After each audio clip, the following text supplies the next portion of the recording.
The Prisoner's Diary, 147.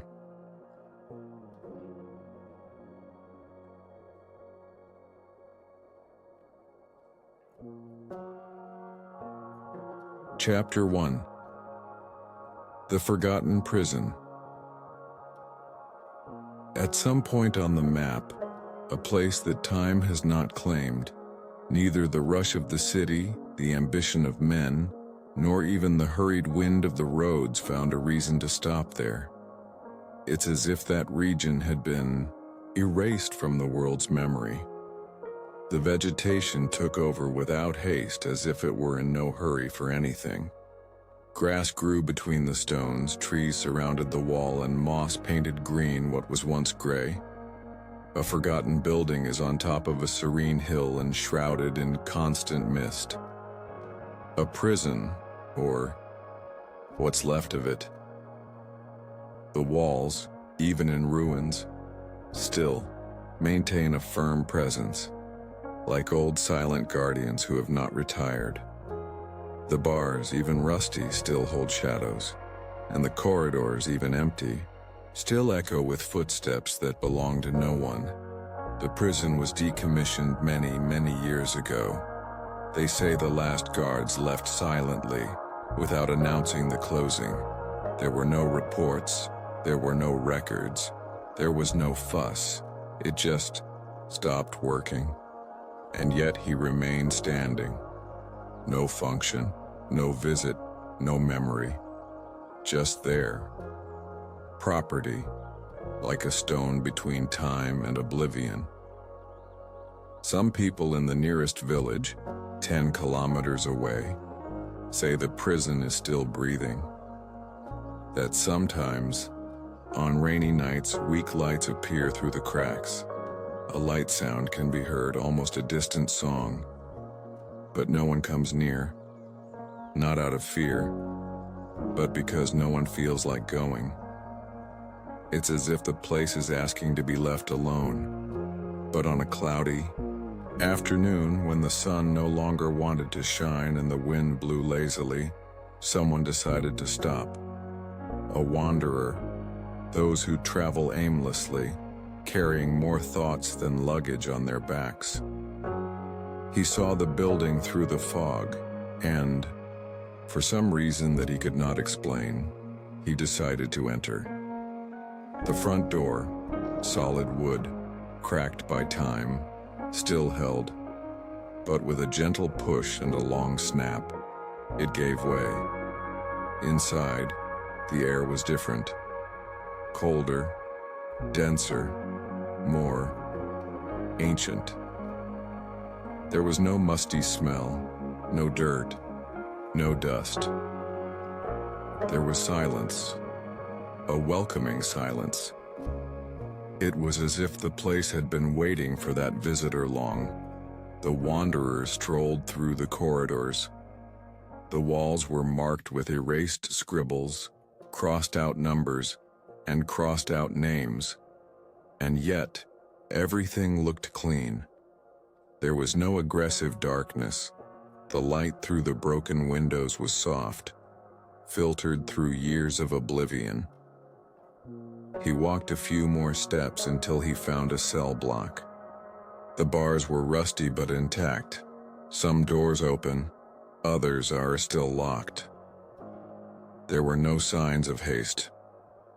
It was as if the occupants had disappeared, one by one, gently. It was then that he stopped in front of a specific cell. Number 9. There was nothing special about her at first glance, but something in the air seemed quieter, calmer.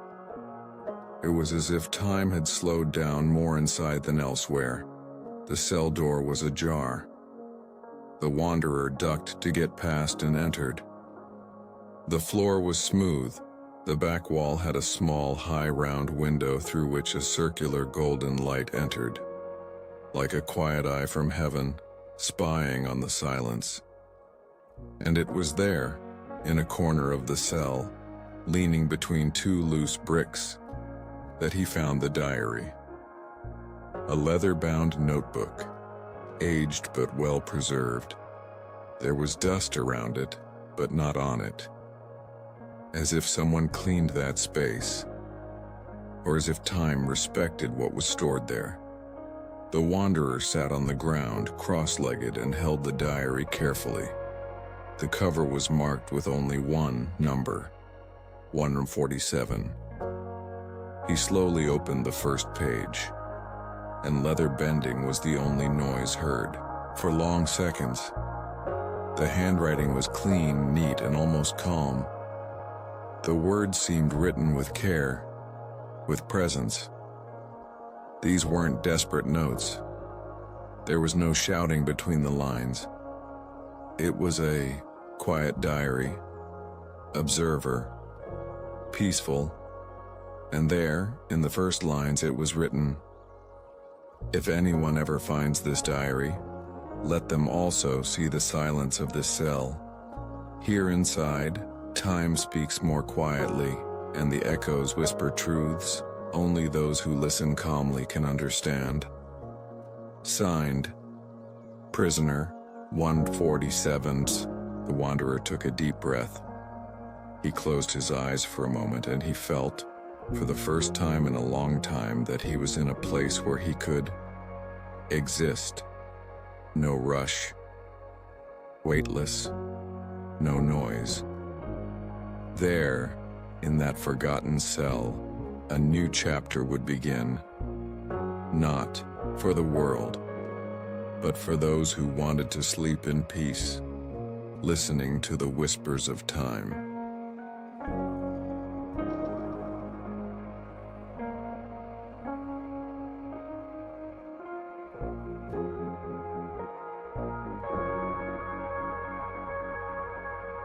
Chapter 2. The Notebook That Never Aged. The wanderer remained seated for a few minutes, just breathing.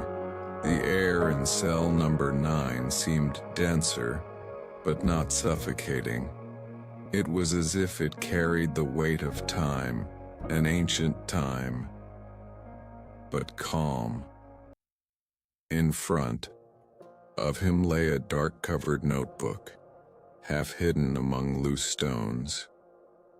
No dust on it, no web, just silence, respectful, like someone watching over a secret that has been kept for decades. Gently, he reached out and picked it up. The leather of the cover was soft, yet firm, as if time had forgotten to touch that object. Hand engraved, almost faded, was the number 147. No name, no date, just the number. He ran his palm over the cover, as if greeting a story, and then, with a slight sigh, he opened the diary. Thing. First page creaked softly, like an ancient whisper waking up. The handwriting was firm, regular. The letters seemed to have been written with time and care, without erasures, without haste. If anyone ever finds this diary, let them also find the silence of this cell. Here inside, time speaks more quietly, and the echoes whisper truths that only those who listen calmly can understand. Signed, Prisoner 147. The wanderer read these words as if listening to a prayer, a brief but meaningful introduction. It was as if the author didn't just write, but really wanted to be read and understood. He turned the page slowly. On the second page, 147 told about his arrival in the cell. The sound of the door closing behind me wasn't a bang. It was a breath, as if the prison itself didn't want to scare me. This phrase echoed in the wanderer's mind. Yes, he thought. The cell was not a place of terror. It was something more, softer, more introspective. I sat in the corner of the cell and listened to what there was to hear. My heart, the footsteps in the hallway, the sound of leaves outside touching the wall. Here the world seems to move slower, and that is a relief. 47's words carried no hatred or bitterness. There was acceptance and even a certain charm, as if he had been welcomed by the cell, not imprisoned by it. The wanderer turned another page. During the day I hear the light moving on the ground. She enters through the round window and dances on the opposite wall. I like to see the shadow of the metal gate move, slowly, like an old clock hand. It was all very descriptive, very visual, but still delicate. The scenes formed clear images in the wanderer's mind, as if he himself were there with 147, observing every detail. I don't speak out loud, I learned not to need it. In here even my thoughts echo, and the echo responds. The wanderer frowned slightly. Answer? He thought. What kind of cella responds? But 147 seemed to know this question was coming. You might find it strange, but these are no ordinary echoes. They don't repeat. They give back. They transform my words and make me think or remember. It was the first sign of something different, something beyond loneliness, something almost magical. Today the echo answered a question I didn't know I had asked, and the answer reassured me. I don't remember what the question was, but the peace that came afterwards was real. The wanderer stopped for a moment. He felt a slight shiver run up his spine, not out of fear, but of connection. It was as if I was in fact in dialogue with that voice from the past. I don't expect you to understand me, but if you've made it this far, maybe you already understand more than you think. The final words on that page were written with wider spacing, almost as if they were spoken more calmly. You are not alone. Silence also listens. The wanderer gently closed the diary for now. He placed him on his lap and rested his head against the cold wall. He felt his body relax, as if he had dived into a warm lake. The sound of the wind filled his ears again, whispering, "Sereno." There was no rush to continue. In cell number 9, time was always waiting.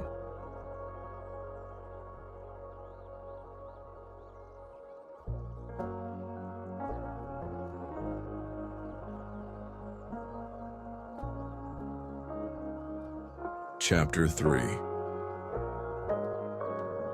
The First Days of Silence. The following pages of the diary maintain the same slow, careful rhythm. Each word seemed to be put together with the same care as putting together an ancient puzzle. There was space between the lines. Invisible, pauses that somehow seemed to be part of the narrative. The first few days were filled with silence. Not that tense silence that weighs on your shoulders, but a deep silence, like the bottom of a clear lake, where everything moves slowly. The wanderer let his eyes slowly wander over the sentences, as if he were also at the bottom of the lake, observing the gentle movements of the water around him. It was easy to imagine 147 sitting right there, where he now was.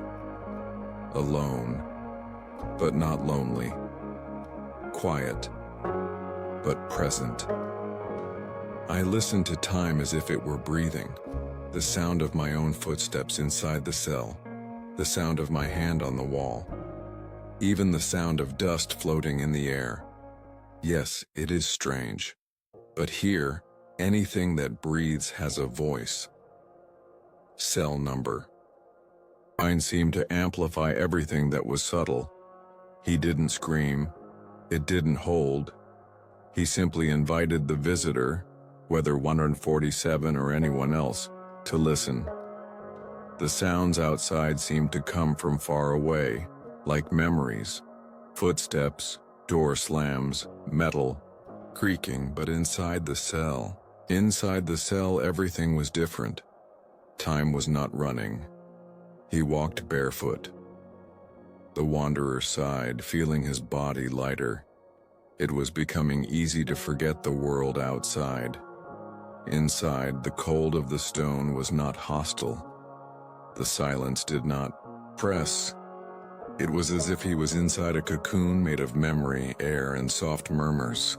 I began to notice how much clearer my thoughts sounded here, without the noise of the city, without the outside voices, without the rush of the clock.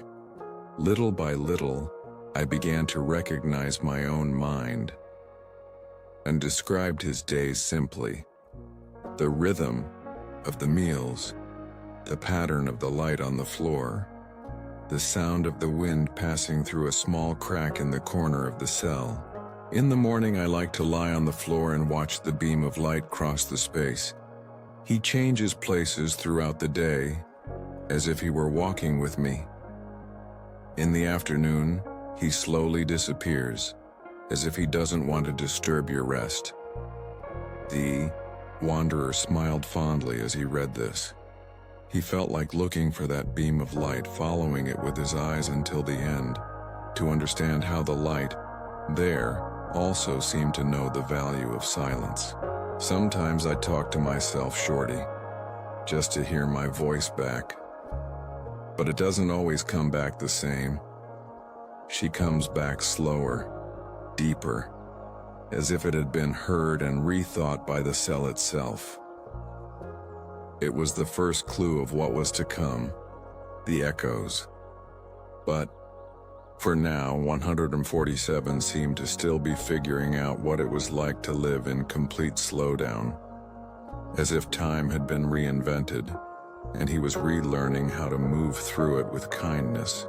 The silence here is not empty.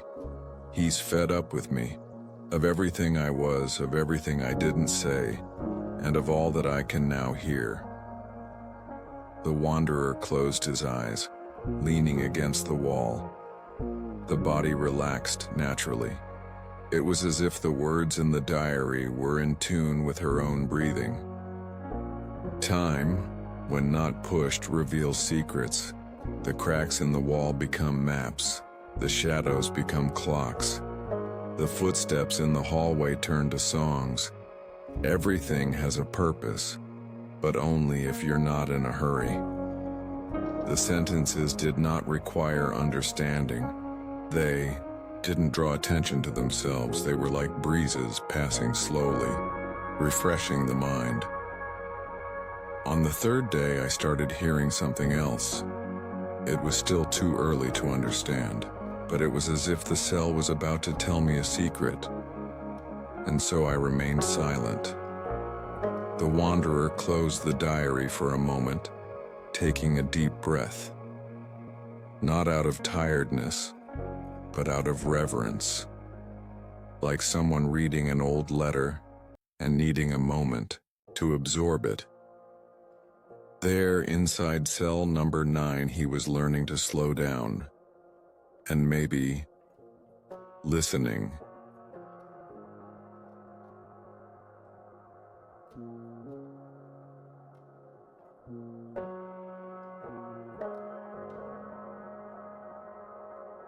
Chapter 4.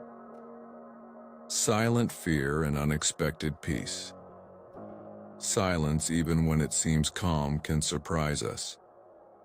In the next pages of the diary, 147 began to talk about an old feeling, a feeling that everyone, at some point in their life, knows. Fear. But there, in that cell surrounded by stillness, fear took on a different form. Softer, more subtle, and perhaps, for that very reason, more profound. The first few days I didn't have any nightmares, but I didn't have any dreams either. I slept like someone floating, and he woke up like someone who hadn't returned yet. The wanderer leaning against the wall of cell number 9 felt each sentence like a mirror. Those words didn't seem to belong to someone far away. It was as if he himself had thought it silently at some point, and the diary had simply written it down first. There was a fear here, yes, but not the kind that makes your heart race. It was fear walking barefoot unhurriedly through the corridors of the soul. The fear of being in front of yourself. Demon described fear gently. No exaggeration. No drama, as if he were an unexpected but inevitable visitor. During the first week, I heard imaginary sounds, invisible risks, disembodied breaths. My heart was beating as if waiting for something, but nothing came. And that's when I realized what I feared was not out. I was inside. The silence of the cell did not provoke fear. It merely made it audible. And over time, it became less scary. It was like lighting a candle in a dark room. The light does not need to be strong. It just needs to be constant. There was a moment every night just before bed in which the silence seemed to grow. I would lie down on the floor, rest my head against the cold stone, and close my eyes. And at that moment, I felt that time itself was watching me. The words did not bring despair. It was a calm, almost scientific observation, as someone who clearly records what they feel without drowning in it. In the cell, there are no distracting noises, there are no screams, no laughter, no voices to fill the voids.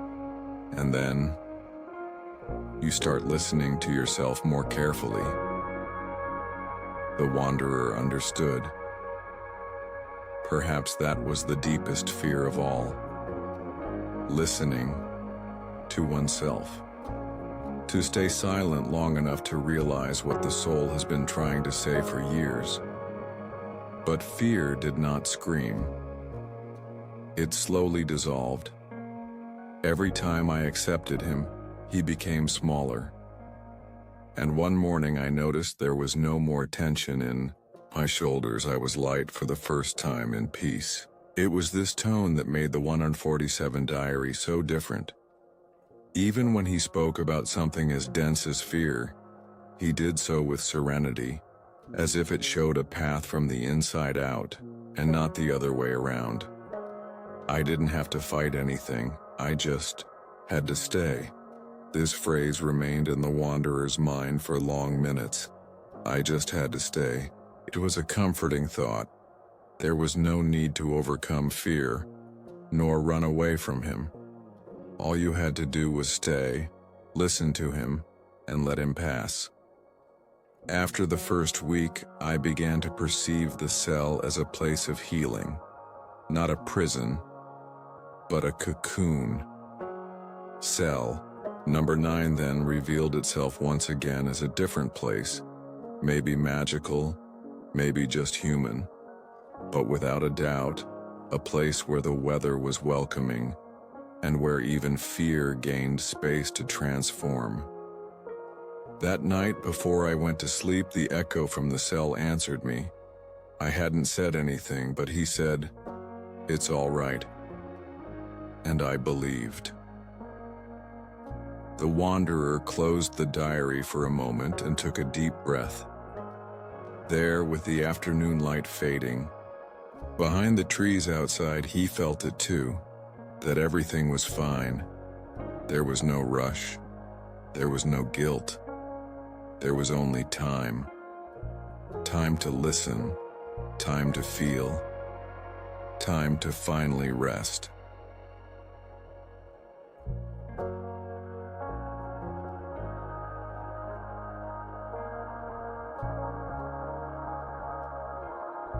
Chapter 5. The Echoes That Answered. The silence inside cell number 9 was never an absolute void. It was a living, pulsating silence that breathed along with whoever was there. The wanderer, already accustomed to the calm of that space, resumed reading the diary. The following pages seemed written more lightly, as if 147 had finally gotten used to the invisible presence of that cell, as if he knew that there, he was not alone. It took a few days for me to realize. At first, I thought it was my mind playing tricks on me. But after a while I understood. The echoes I hear here do not repeat. They respond. The wanderer leaned further against the cold wall. The light coming through the small window of the cell was already orange, marking the end of the afternoon. It was the perfect time to continue immersing himself in the soft voice of that prisoner, who no longer seemed so distant. The first time, I said, "It's cold today," and the echo returned, "But you are warm." I was silent for several minutes.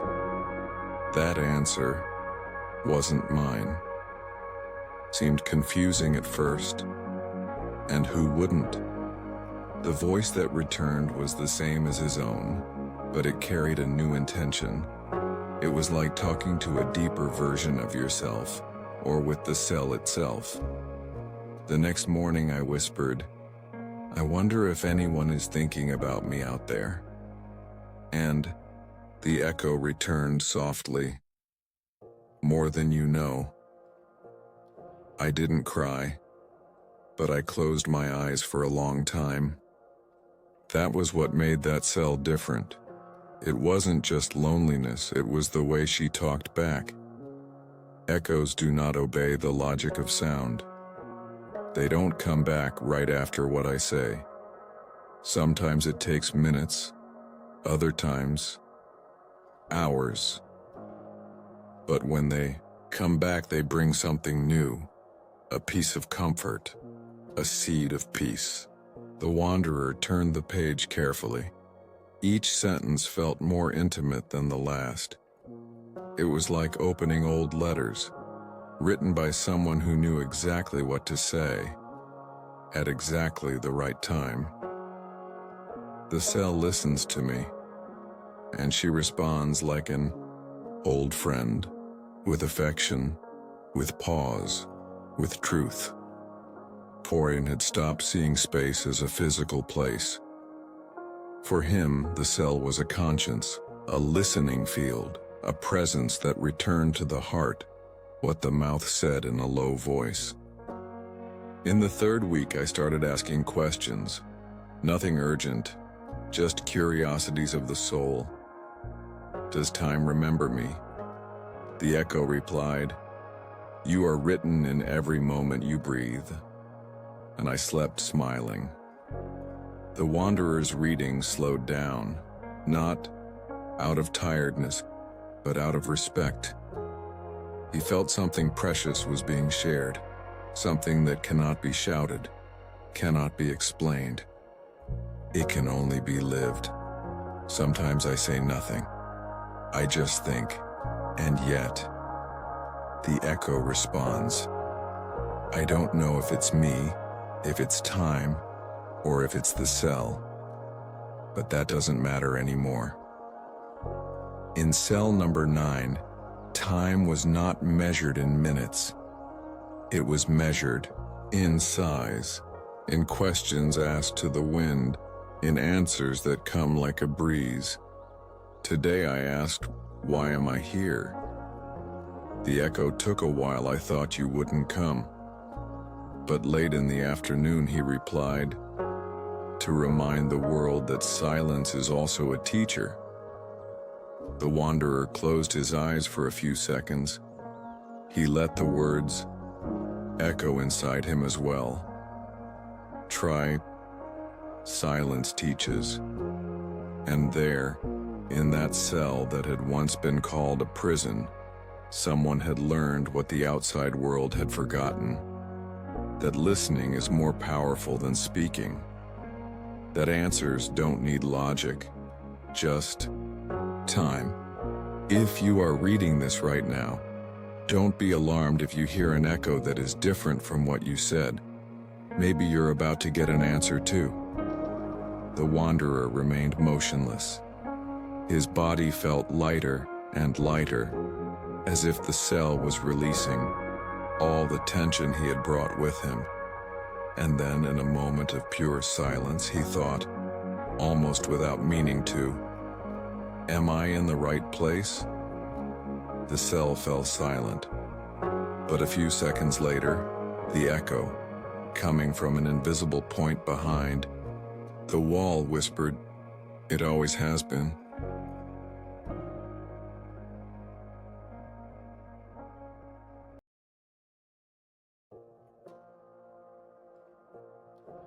Chapter 6. The first conversation with echo. Not every conversation starts with a question. Sometimes it is born from an observation, from a random comment said without intention, and yet it is answered, not with ordinary words, but with something more subtle. The wanderer continued reading the diary. The late afternoon light was turning amber, and the air in cell number 9 maintained that steady temperature, neither hot nor cold. It was like being inside a cocoon made of time. Calmly, described the first time he felt that the cell was listening to him. It was a cloudy morning. The sky was low and light came in like mist through the small window. I sat on the floor, with my back to the wall, and said in a low voice, today seems slower. It wasn't an emotionally charged sentence. It was just a comment, one of those you say to yourself when you don't expect a response. Mazali, the answer came. A few seconds later, I heard my own voice returned, but different. It sounded deeper, softer, almost as if it had been thought out before it was said. The echo replied, because today, you are more present. The wanderer felt a slight shiver run down the skin of his arms. It was as if that sentence wasn't just for 147. It was also for him. I was silent for several minutes, not out of fear, but out of respect, like someone listening to something sacred. I did not attempt to repeat the feat.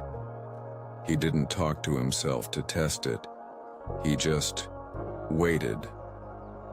And that same day at night, he decided to try again. Lying down, staring at the ceiling, I muttered, I think I'm starting to get used to the silence. And the echo coming from the opposite wall said, or maybe the silence is getting to you.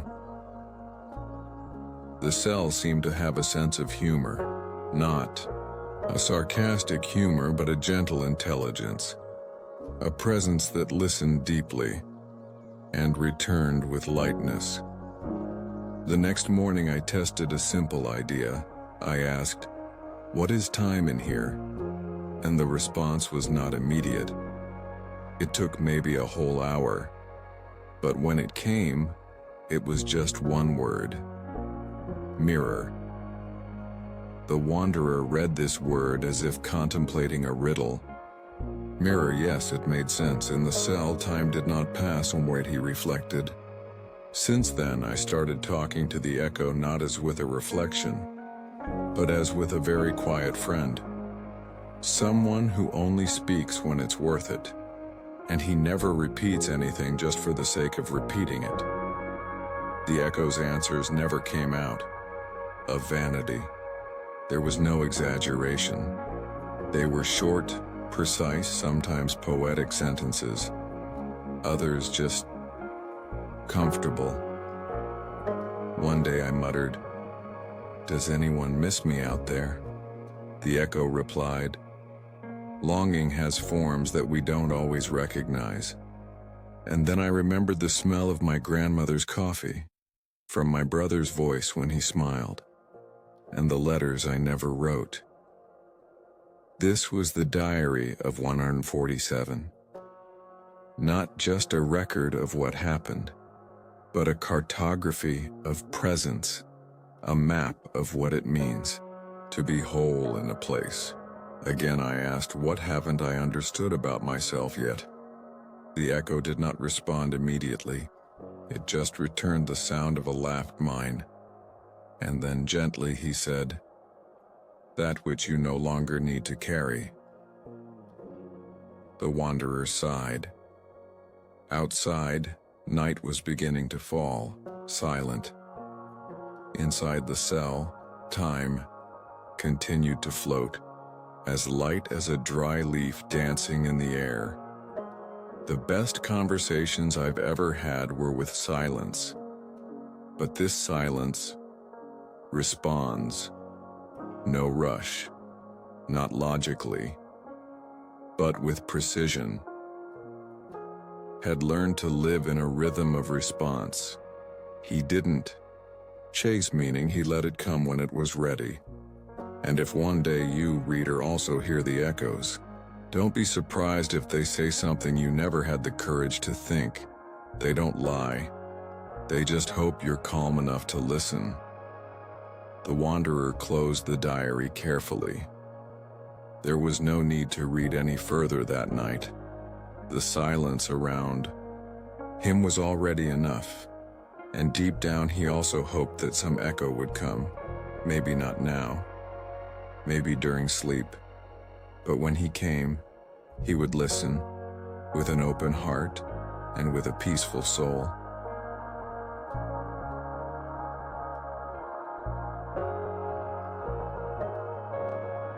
Chapter 7. The Listening Ritual. When words become company, the act of writing ceases to be a record. It becomes ritual. This is what was perceived in the following pages of Prisoner 147's diary. The wanderer, immersed in reading, felt as if the very act of turning the pages was part of something sacred. There was no rush in his gestures. Each sentence seemed to breathe before being read. It was on the 8th day that I realized writing was no longer a choice. It was a listening, a way of translating what the silence was telling me. 147 had begun with scattered notes, observations on the weather, on the cell, on the wind and the light. But little by little, the words turned into bridges, connections between what he felt and what he didn't yet know how to say. I sit in the same corner every morning. The sun enters at an angle and illuminates the pages. The stone is cold under the legs but firm. It's my altar. I open the diary slowly. I take a deep breath and just Listen. It was not a listening of sounds, but of thoughts, feelings, intuitions. It was as if the diary were a second cell, a cell made of paper and ink. Before I write anything, I stay silent for a few minutes. I don't think of anything specific. I just let something reveal itself. Sometimes it's a memory, others, a question, and every now and then, an answer that I still don't know what it's. For the wanderer felt this same energy. Even there, so many years later, that diary still kept that active silence, as if the words were alive, as if when read, they whispered something to the heart. Every day the pages gain more meaning, not because I write more, but because I hear better. The cell taught me to slow down until my thoughts stopped racing. They now walk with me. It spoke of writing as if he were speaking of a prayer, a habit, of presence, of connection, not with a God nor with a future, but with the now. There are words that refuse to be written. They appear in the mind, but when they reach the pen, they hesitate, and I learned to respect them. Not everything needs to be said. Some truths prefer silence. This was part of the ritual, accepting incompleteness, not demanding that everything be revealed at once, but allowing the calm to make room for what really mattered. Sometimes I write just one sentence on a page, and I leave the rest blank, because that thought deserves space. It deserves an echo. The wanderer wondered if he could do the same, if you would have the patience to write slowly, to listen before speaking, to feel before understanding. Today I wrote, "Not every sound is heard, and not all silence is absence." Then I closed the diary and stood there, listening to the cell breathe. It was nice to imagine the cell as a living organism, not in the literal sense, but as a space with presence, with listening, with soul. My ritual calms me. Even on days when there is nothing to say, I sit down, open my notebook, and appreciate the silence, because he always has something to teach me. 147 was not looking for grand answers. He didn't ask questions about the world. He just made himself available, like someone offering themselves in exchange for clarity. If you, the reader, decide to write someday, don't write to tell. Write to listen, and you will see that there is a voice inside you that has been waiting for years to be heard. The wanderer pressed the diary to his chest for a moment. He closed his eyes. He breathed slowly. There, in the heart of a forgotten prison, someone had rediscovered himself. And I left this map in the form of words for anyone who had the courage to slow down. This diary is not about me. It's about what I heard when I stopped trying to explain. And maybe, if you listen too, a new page is waiting for you. And in that instant, without noise, without thought, without effort, the wanderer realized he had also started a ritual.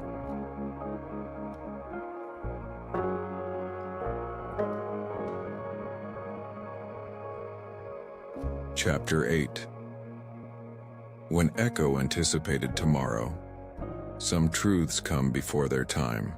Others wait for us to be calm enough to listen to them. In cell number 9, time seemed to move backwards, or maybe sideways. The wanderer opened the diary as if returning home. He was no longer just a visitor. He was part of that silence, of that story. The following pages revealed a new phase of the 147 experience. The discovery that the echoes didn't just respond, they predicted. On the afternoon of the 13th day, I wrote something that I didn't understand at the time. The key will fall. I didn't think much. I just wrote it down, as if it were a breathy sentence. I closed the diary and left it at that. The wanderer read carefully. The sentences seemed even softer, as if 147 itself had become an antenna for time. The next morning I heard the metallic sound of something hitting the floor. It was a key.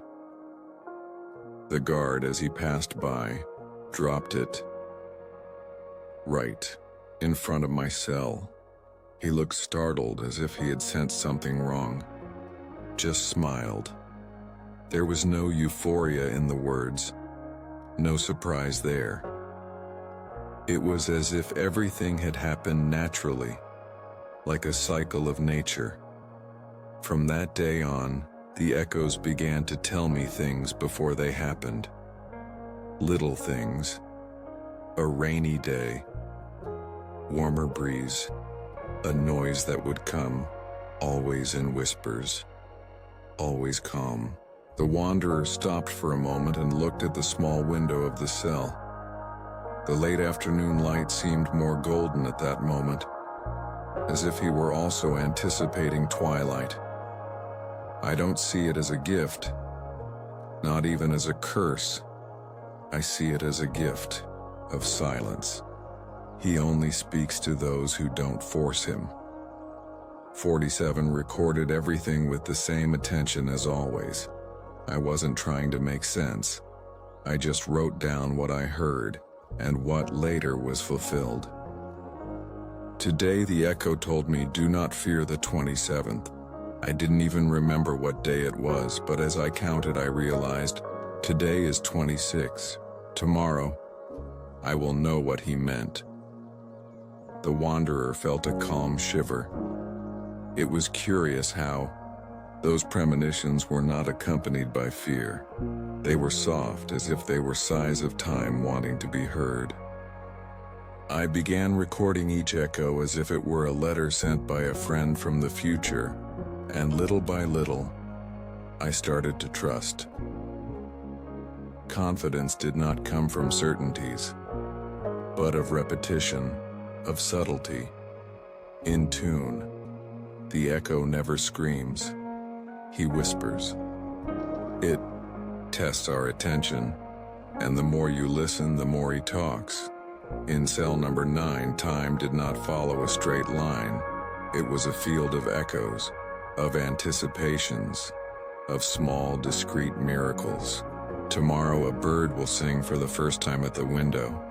Today, the echo told me, we'll see if he really sings. The wanderer smiled. There, the idea of prediction was not scary. It wasn't like fairground fortune-telling or scary prophecies. It was just time talking. The cell didn't hold me. She taught me to listen, and now I learn to wait. Wait, not out of anxiety, but with the peace of knowing that whatever comes will come, and you will be listened to attentively. If you are reading this diary, perhaps time wants to speak to you too. Just listen to what you haven't said out loud yet, and then wait. The echo always responds, sometimes before you even ask. The wanderer closed the diary, his eyes already heavy, the body light, breathing, deep.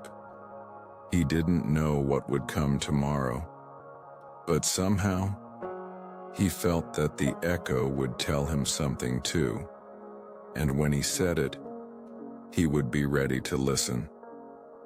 With serenity, with gratitude, with silence in my chest and time as company.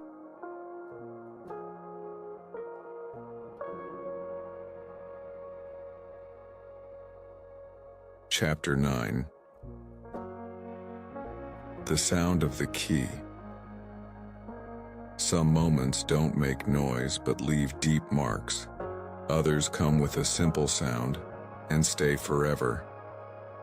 The wanderer, sitting in the same corner where he had so often rested, read the next page of the diary with special care. It was there that everything began to change, where the cell stopped being just a silent space and revealed that he was also a witness. The echo had whispered 3 words: key, fall, freedom. I wrote it down in my diary without understanding, but I left it there. After all, writing is also a way of trusting. Arn seemed already accustomed to the little warnings from the cell. I didn't question them. I simply welcomed them, like someone who accepts the messages of the wind, the water, the leaves that fall in autumn. The next morning, the guard came by as he always did. His step was firm but no longer frightening. We were used to each other, even if we never exchanged words. The wanderer imagined the scene: a man walking down a silent corridor, the sound of his boots echoing off the ancient walls, the metal of his key rubbing against his leather belt. Everything was business as usual until something changed.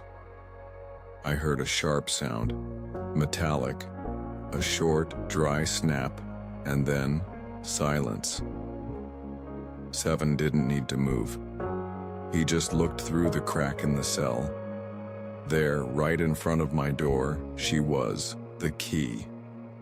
The guard stood still for a moment. He looked at the key on the floor as if he saw something unlikely happen, a fragment of reality out of place, a sign. He lowered it slowly. He took the key. He looked in my direction, and for an instant, our eyes met. There was no exchange of words, no need. In cell number 9, everything that needed to be said was in the air. That look didn't last long, but it carried surprise. Fear, perhaps, or respect. Not by me, but for something he also felt at that moment. The wanderer imagined the guard's heart beating faster. He didn't know about the echoes. I didn't know the diary, but something in him must have realized that that fall was no accident. After that, he followed. I didn't say anything. He didn't come back that day, and I just wrote, "The key has fallen, so has time." 147 did not try to get the key. He didn't shout or ask for anything. He knew the cell didn't want to be left, not yet. I didn't want to leave. I wished to understand.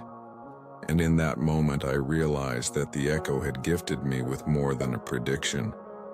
He had shown me that time also observes.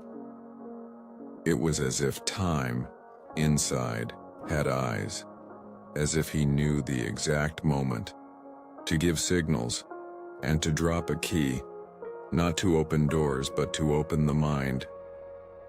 I spent the rest of the day in silence. I sat on the floor. I looked through the crack in the door, and I felt that something in me had also opened.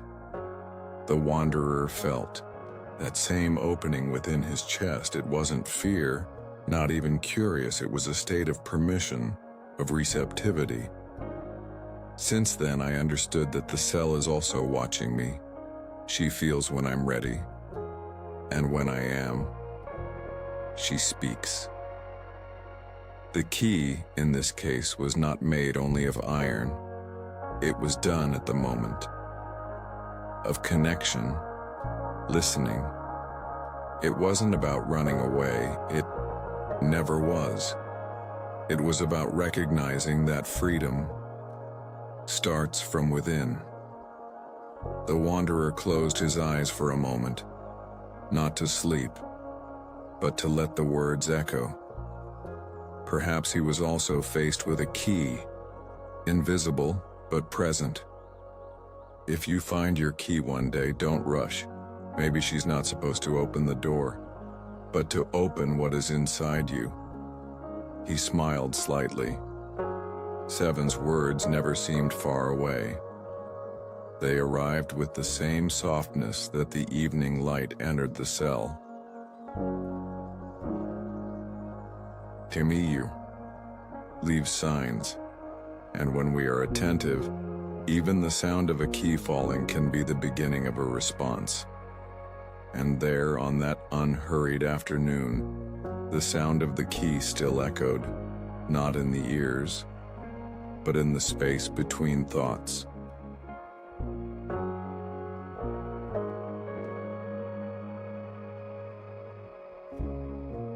Chapter 10. The Quiet Confidence. Trusting is like taking a deep breath and letting it out slowly. No rush, no effort, just allowing.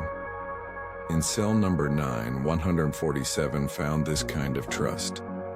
It was not born from a single revelation, but from small responses, silences, that spoke and echoes that returned more than words. It was a trust that didn't weigh on the shoulders, didn't require promises. It was a gentle presence. The wanderer took a deep breath, feeling the air in the cell even calmer. The following pages of the diary contained 147's account of what happened after the day of the key. The moment he realized he could trust the echoes. Not like someone who trusts an oracle, but like someone who listens to a friend who always tells the truth even when it is simple. After the key fell, I realized the echo was not deceiving me. He didn't come to deceive me nor to challenge me. He came to prepare me. 147 did not describe this echo as a strange or supernatural voice. He was more like a breeze which, as it passes, carries away the dry leaves and leaves only what is necessary.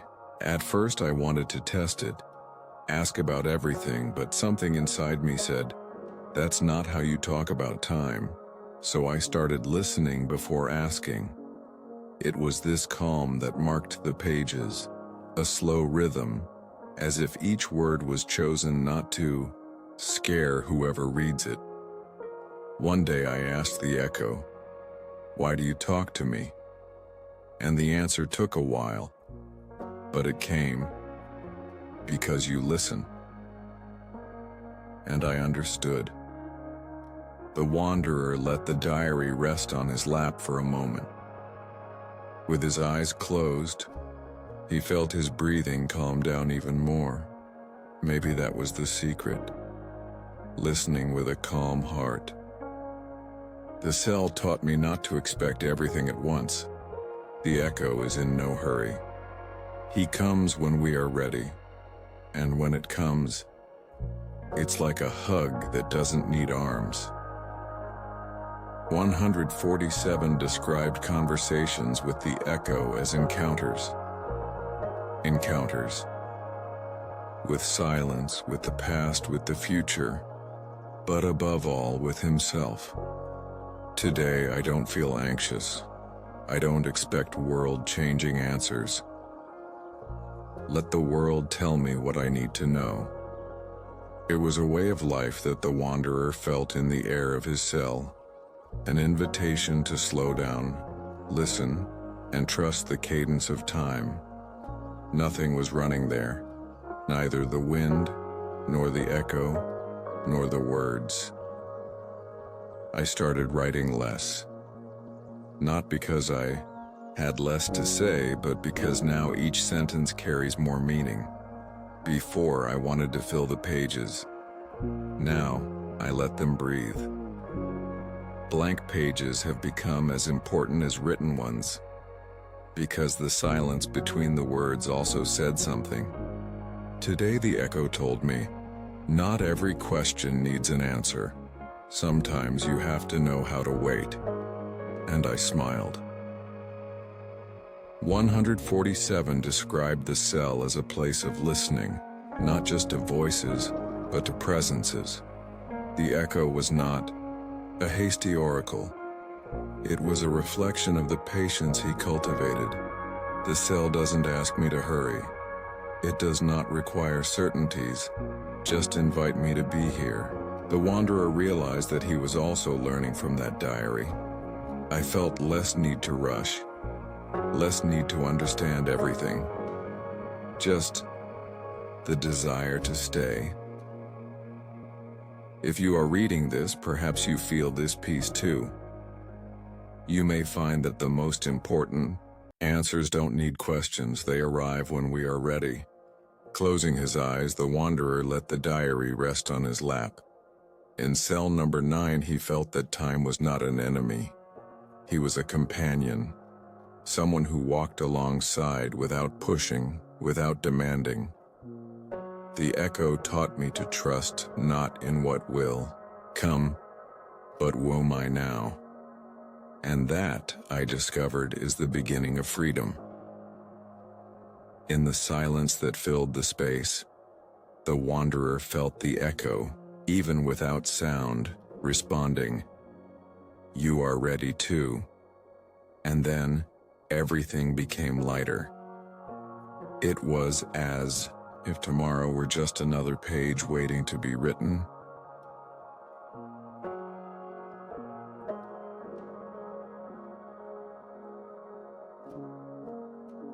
Chapter 11. The silence that breathes. Some days don't need big events to be remembered. Silence is enough. Just the air that enters and leaves the lungs. Enough to be.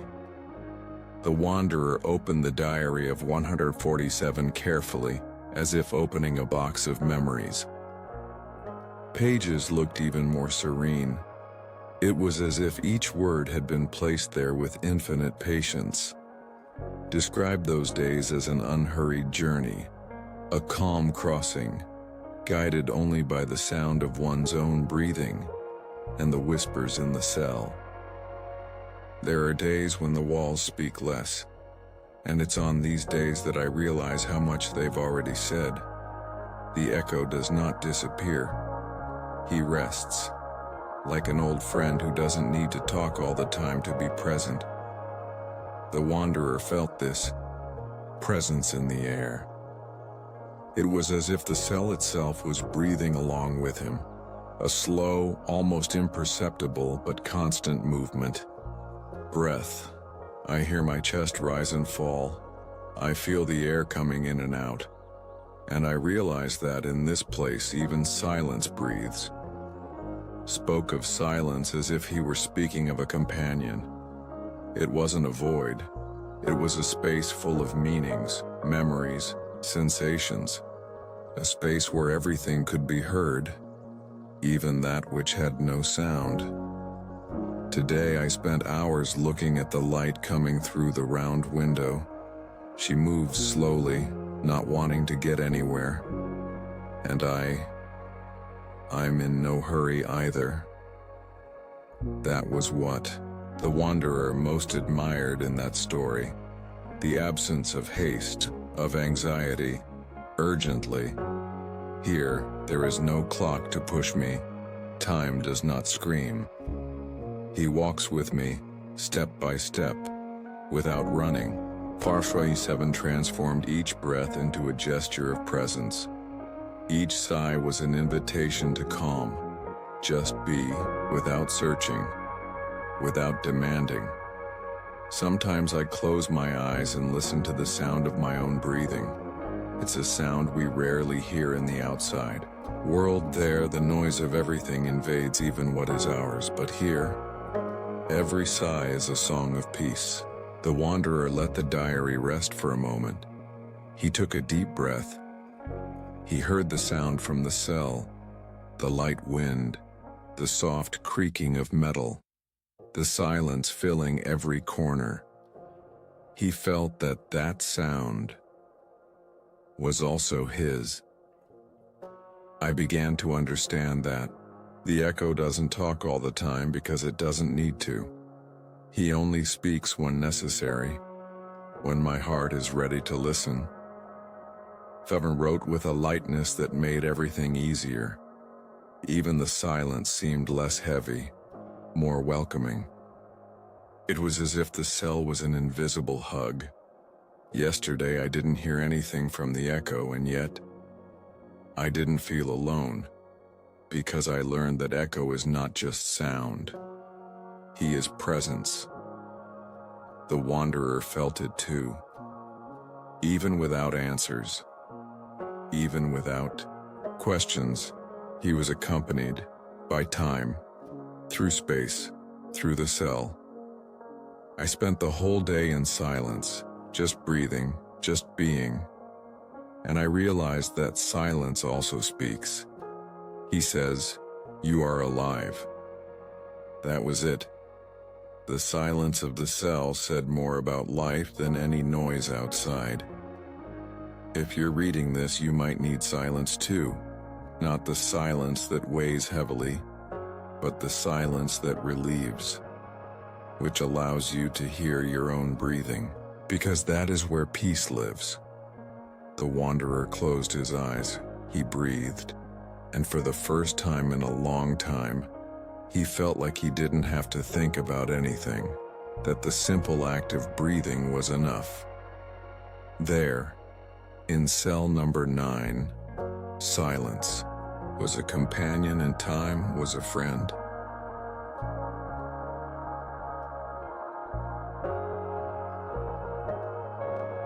Chapter 12. The time that blends. Some things don't need to be said to be understood. Others, even when mentioned, remain a mystery. And there, in cell number 9, 147 began to realize that time was not following the path he had always believed. The wanderer opened the diary as one would open a map, not to find a destination but to walk within himself. The pages now spoke of something that could not be measured with pointers or calendars. They spoke of a time that was mixed together. In the beginning, I counted the days by meals. Then, by the guards' visits. But over time, I realized that all of this was just an illusion, and described the change in perception with unusual sweetness. There was no fear, just curious, like someone who discovers that the sky is not just blue and is enchanted by all the colors that fit within it. Today I woke up with the feeling that I had already lived this day. The sound of the wind, the way the light hits the wall, even the smell of the air. It all seemed familiar to me. It was as if the past, present, and future were no longer separated. By locked doors, they danced together, sometimes holding hands. When I close my eyes, I feel like I'm in several places at once.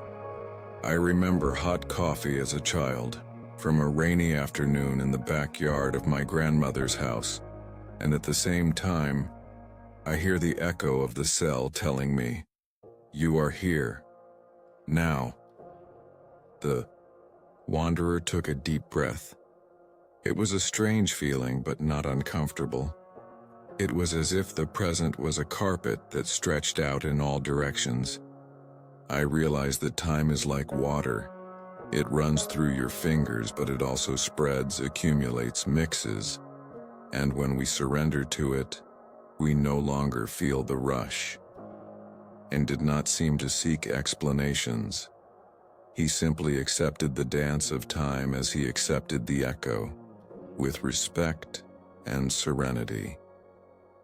There are days when the past visits me, not as a memory but as a presence. I smell places I've been before. I hear laughter I haven't heard in years, and suddenly all of this is here, with me, in the cell. The wanderer imagined what it would be like to live with these visitors. Maybe it was like receiving old friends, sitting in silence with them without having to say anything. Just being. The echo sometimes tells me about things I haven't experienced yet. He gives me glimpses of what's to come, but always carefully, as if he doesn't want to scare me. It was nice to think of the echo as a gentle messenger, not imposing, but whispering. That didn't push, but invited. Yesterday, he said, tomorrow will be like yesterday, and I didn't understand. But today I realized that everything is cyclical. May tomorrow carry yesterday in its hands. Jan accepted this as if it were the most natural thing in the world. Perhaps because in cell number 9, time had become something more fluid, less rigid. If you are reading this, you may also feel that time is not a road. He is a lake. And every move we make sends ripples that touch the past, present, and future. The wanderer closed the diary for a moment.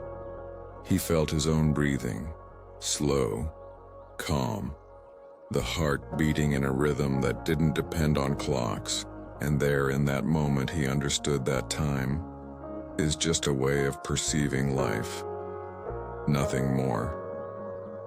I'm in no hurry to leave here, because here, everything I am is with me, and what I will be starts now.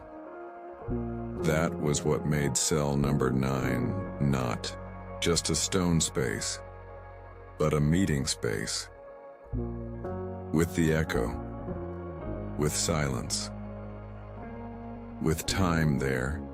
It had no beginning or end. And maybe, if you listen carefully, you will find your time too. Not the one that runs through your fingers, but what remains, quiet, waiting for you to breathe. The wanderer smiled, because at that moment, time also smiled at him.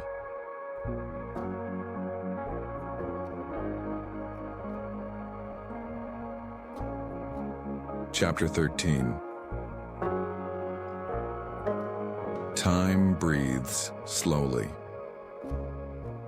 There are places where time bends, like a branch that gives in to the wind. In cell number 9, time stood still. He lay down, breathed, and watched. And that, for 147, was the greatest gift that silence could give. The wanderer opened the diary as if opening a window into himself. The following pages spoke of time as a companion that walks alongside, without pushing, without demanding. In the cell, time is different.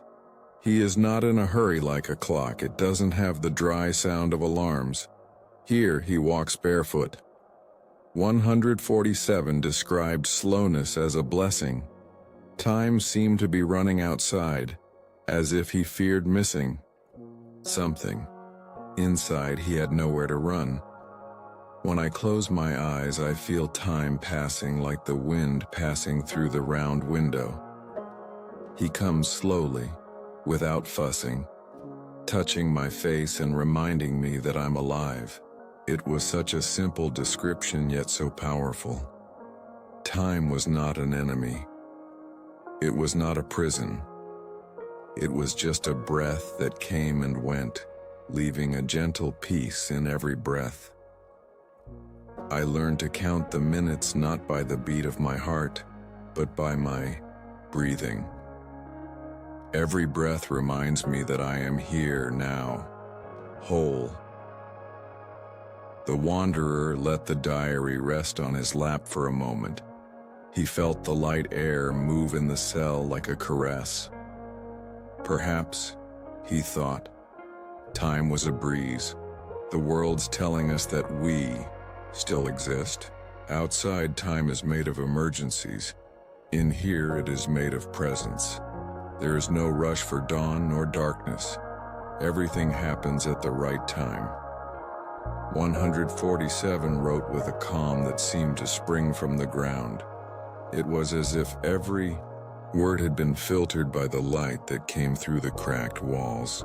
I discovered that time is generous to those who do not rush it.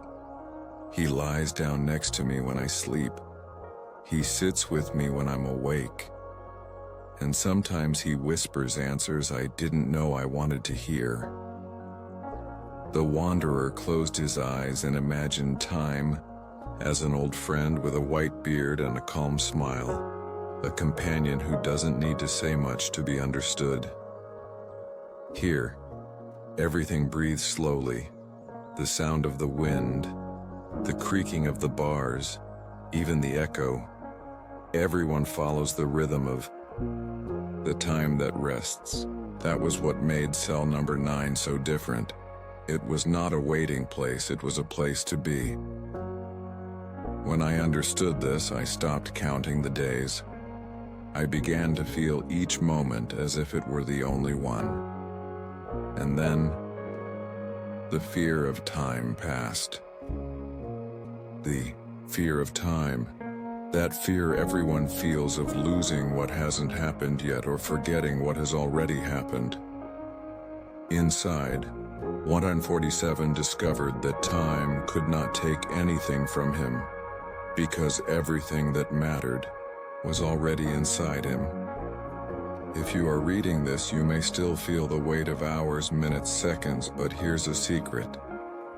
They don't weigh as much when you learn to listen to the sound of now.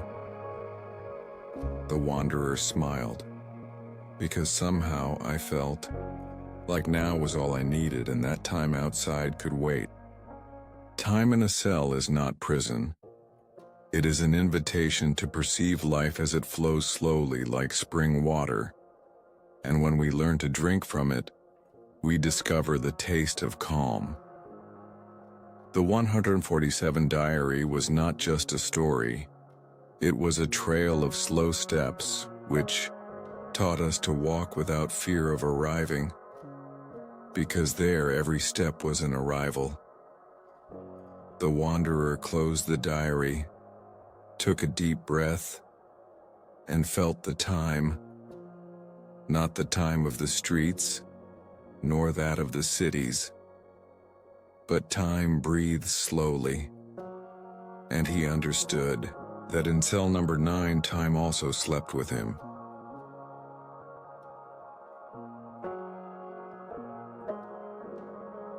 Chapter 14.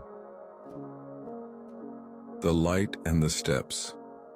Sometimes all we need is a beam of light and a distant sound to remind us that we're still here.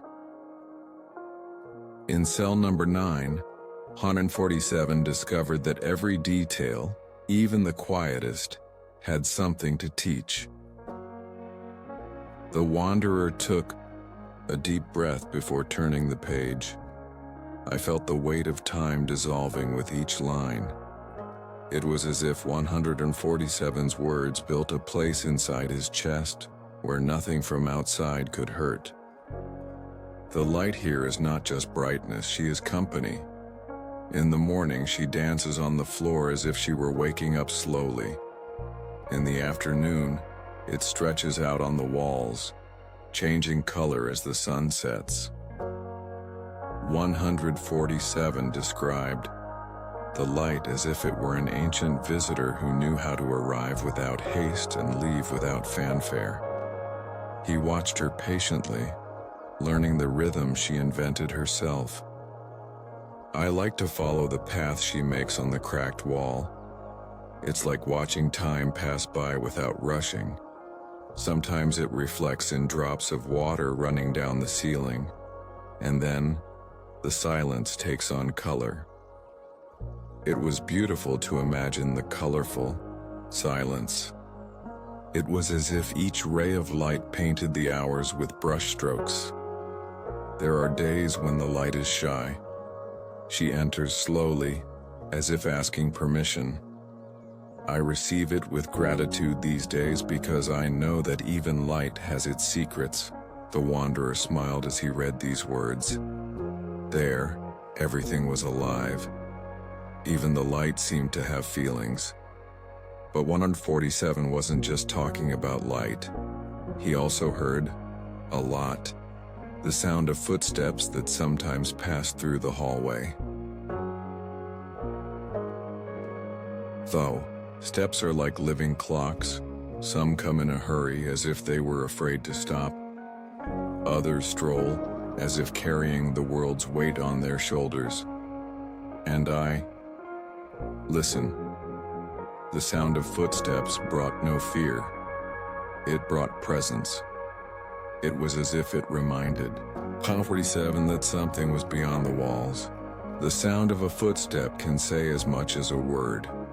The way the soul touches the ground, the time between one step and another, the echo it leaves after it disappears. All this speaks. The wanderer closed his eyes and tried to listen. In the almost absolute silence, I heard footsteps coming from very far away. Footsteps of memories, perhaps. The footsteps of people who have already passed by there. Sometimes the footsteps stop in front of my cell.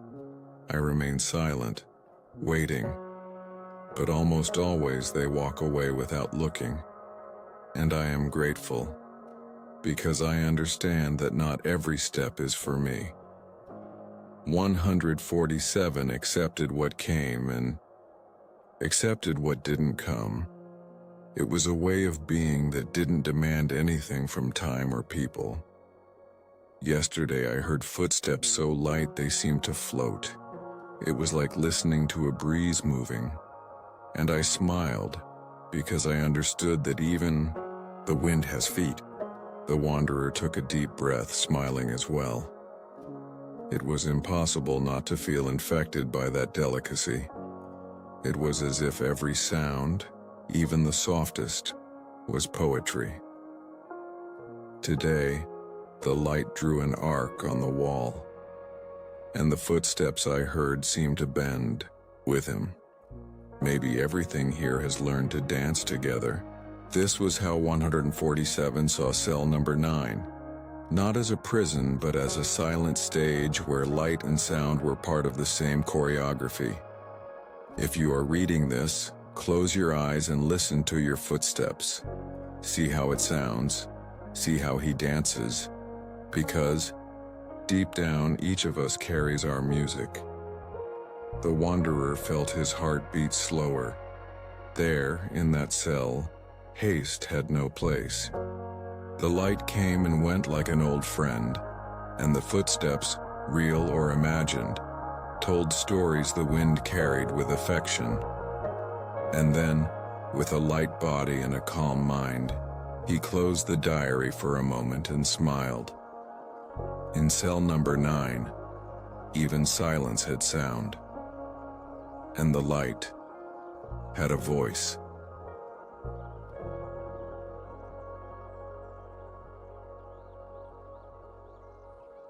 Chapter 15. The details that taught us how to meditate. In the outside world, many details go unnoticed. People are running from one side to the other, and the noise is so loud that silence cannot be heard. But in cell number 9, every little detail became a conversation, sometimes even a prayer. The wanderer opened the diary as if opening a book of teachings. 147 seemed to have learned to live like someone observing a flame, attentive to its slow movement, light sound, and silent dance. I learned that there are no big events here. Everything that exists is small, but carries the universe within itself. This is how 147 described what he learned. It wasn't a lesson anyone had given him. It was a discovery that came from within. Today, I woke up and watched how the dust danced in the air. He is in no hurry to fall. It floats, as if it were not afraid of being seen. The wanderer smiled as he read this. Who out there would have time to watch the dust dance? But in cell number 9, even the dust had a story to tell. On the cold stone floor, I discovered small drawings that time had made. Cracks that look like rivers, marks that look like paths. I spent hours following the lines of each one, like someone traveling through a secret map. It was nice to think of the ground as a map that led nowhere but to itself. The sound of water running down the wall is like a song. It doesn't have a melody, but it has a rhythm. I learned to listen to it like someone listening to their breathing. 147 wrote as if he were talking to the wind. Every detail was a presence, and each presence had something to teach. In the right corner of the cell, a crack glows when light passes through.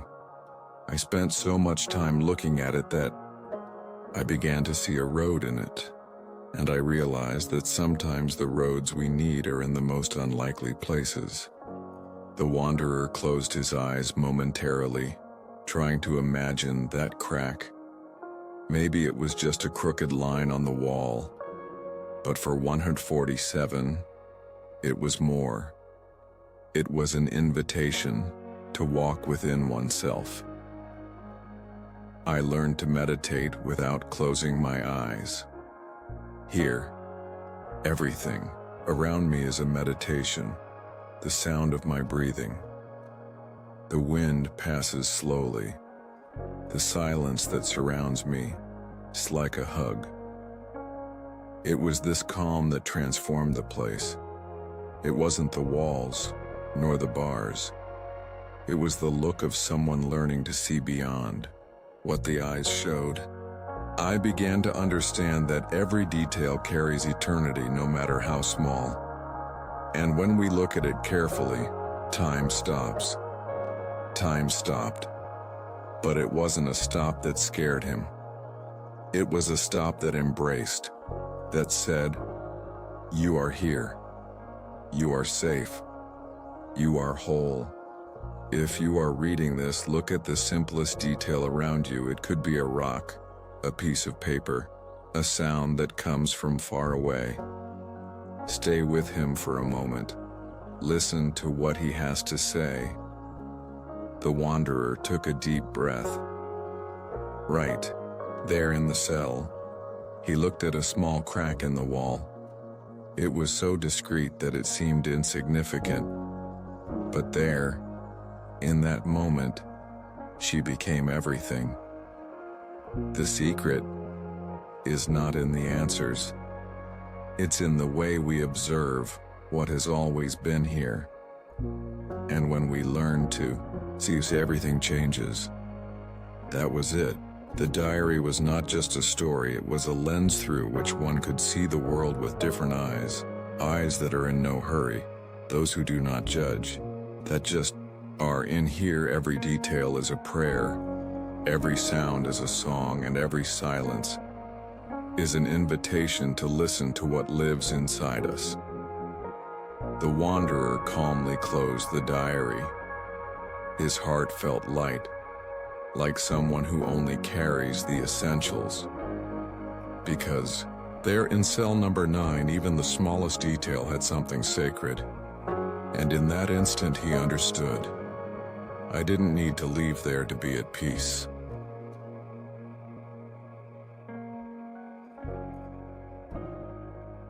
Chapter 16. Sleeping is like floating.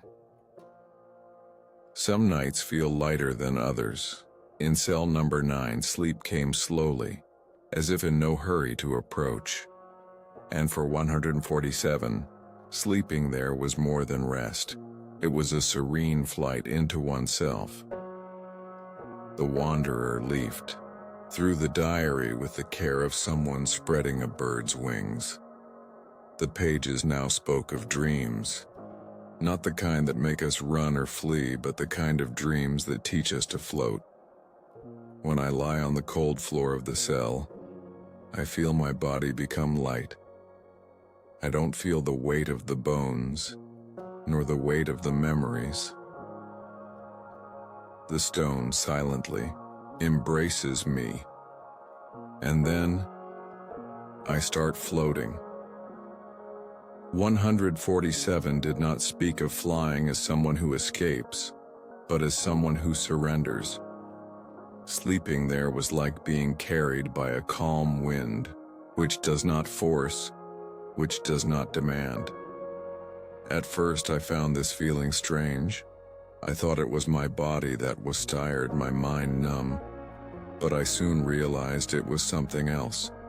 It was time welcoming me, telling me, "You can rest without fear." The wanderer closed his eyes for a moment. His body felt light, as if 147's words had loosened all tension. In cell number 9, even the silence seemed to lull anyone who wanted to rest there. When I sleep here, I don't dream of big things. I dream of the wind passing through the window, with the sound of water running down the wall, with the echo that answers me slowly, and every dream is one step closer to myself. It was nice to think of dreams as steps. Steps taken calmly, carefully, without fear of tripping. Steps that always lead inside. I discovered that sleep is not a black hole, it's a bridge. A bridge that takes me to places I already know but don't yet understand. 147 spoke of dreams as if he were talking about friends. They would arrive unannounced, stay as long as needed, and then leave, leaving a good feeling in your chest. In the silence of the night, I feel my body detach from the ground, as if the weight of the world no longer had any strength, and I just float. The wanderer took a deep breath, feeling that nothing was pulling him down in that cell. It was like being in a warm lake where everything is supportive. Sometimes I wake up still floating, eyes open but mind still light. And then I understand that sleep and wakefulness are brothers who embrace each other in the darkness. It was this delicacy that marked the pages of 147. He did not chase sleep, nor did he fear it. I just welcomed him like someone who welcomes a guest. Today, I slept like someone floating, and I woke up like someone who was still dreaming, and I realized that maybe I never fully woke up. The wanderer smiled. Maybe that was it. Maybe waking up was just a different way to continue dreaming. If you are reading this, allow yourself to float too. No need to close your eyes. Just let go of what holds you back. Because sleep is lighter when we allow ourselves to be light. The wanderer closed the diary calmly, like someone closing their eyes to sleep. There in cell number 9, even the act of sleeping was a learning experience, and he understood that sleep in that cell was not just rest, it was a dance with time, a dance that taught how to float.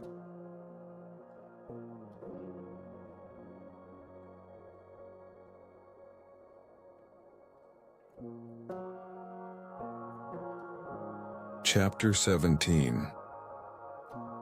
The Echoes That Lull. There are nights when silence becomes company, and there are others in which silence speaks, not with its voice, but with the echo that embraces us. In cell number 9, 147 found a friend in that echo, a friend who, at night, lulled him to sleep with stories that came from far away. The wanderer opened the diary with the same care, opening a window to the world. The following pages spoke of the night, the soft shadows, and the sound only when the body rests.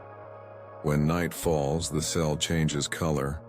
The light slowly fades as if with a sigh, and everything gets quieter.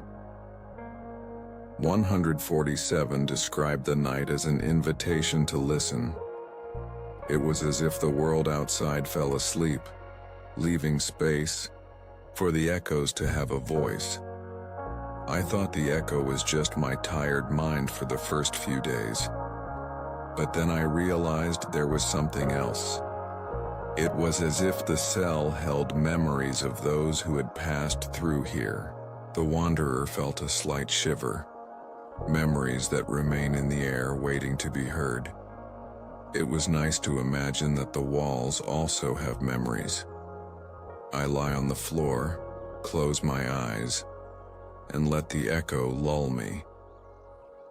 He doesn't talk all the time, but when he speaks, he brings stories from distant places, stories of cities I've never visited, of faces I've never seen.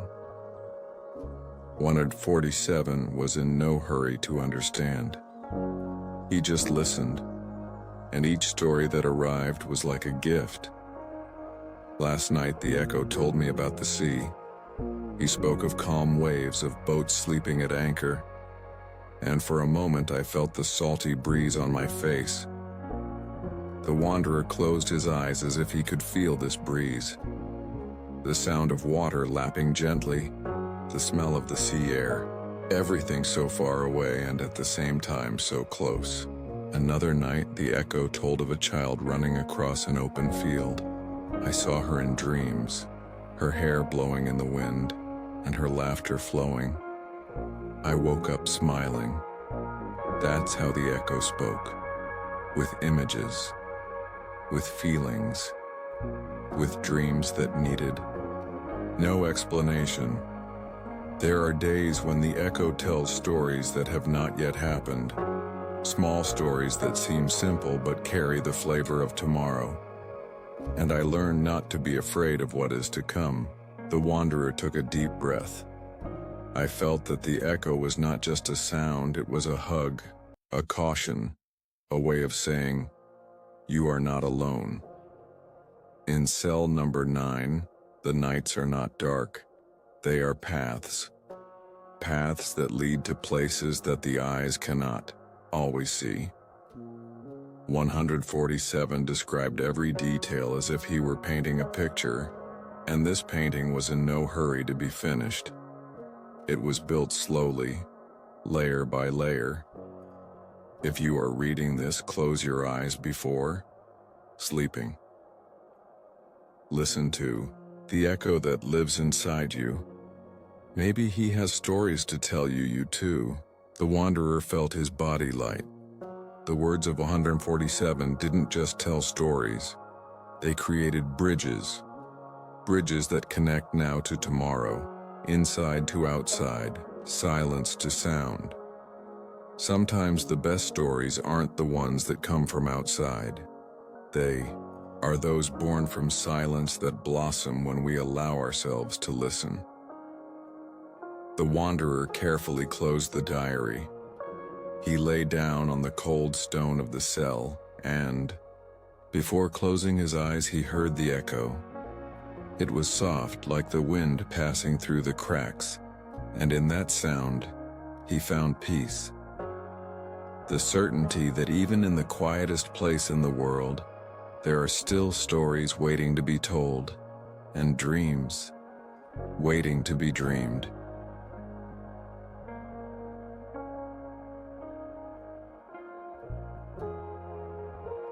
Chapter 18. The Secrets the Echo Reveals. Some nights bring more than rest. They bring secrets. Secrets that the wind carries, that silence hides, that the echo whispers. In cell number 9, 147 discovered that the echo did not repeat what he said. He told stories of the world, small stories, but they made the heartbeat calmer. The wanderer opened the diary and felt that each page was like a letter left for him. Letters written by someone who, even while imprisoned, had learned to fly through words. The echo doesn't just speak to me, he speaks of everything he breathes. Tell me secrets that only silence can keep. 147 described the secrets with the lightness of someone who doesn't want to scare. He knew the world outside was in a hurry, but inside even the secret needed time to be heard. Yesterday the echo told me, there is a woman who dreams in silence. I didn't understand right away, but then I thought, how many people are there who carry silent dreams? Dreams that don't dare to be born out loud. The wanderer closed his eyes thinking about those people. Maybe even he was one of them, dreaming silently, waiting for the right moment to allow the dream to breathe. The other day, the echo told me about a man who will smile tomorrow. I don't know who he is, but I smiled for him. Here I learned that smiling is a gift, and may every smile spread light to those around you. 147 seemed to have understood that the echo was not limited to the cell's walls. He crossed time, distances, and borders. It brought news of lives he would never see, but they were somehow part of him. There are nights when the echo speaks of someone who will find peace. It just says, she'll rest tomorrow. I don't feel afraid when I hear this. I feel gratitude, because even in pain, there is a place for peace. The wanderer took a deep breath. It was beautiful to think that even amid uncertainty, people were finding peace. And the echo knew this before they even realized it. The echo doesn't tell me great stories. It doesn't talk about kings, battles, or treasures. He talks about what matters, of those who dream, those who rest, and those who smile. 147 wrote with great care that each word seemed wrapped in cotton. There was no rush, no fear, just the desire to share what the echo brought. If you are reading this, perhaps the echo speaks to you too.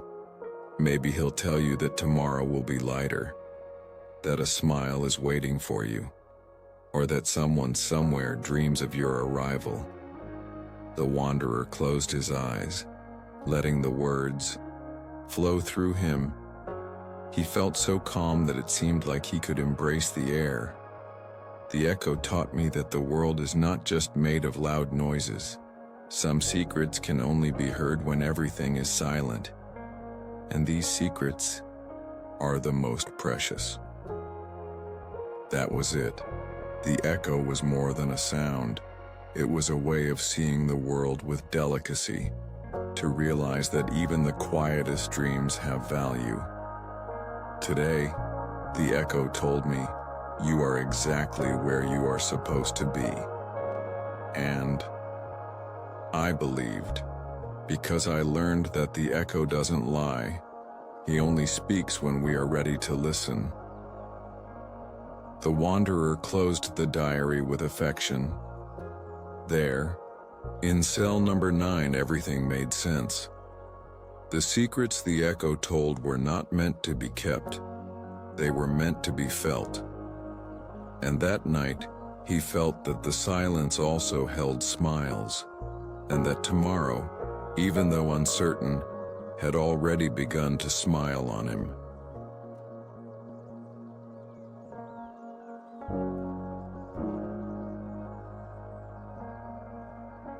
Chapter 19. The Visitor. Some stories are written to be read by eyes that are not yet born, others to be heard in silence, like a song whispered by the wind.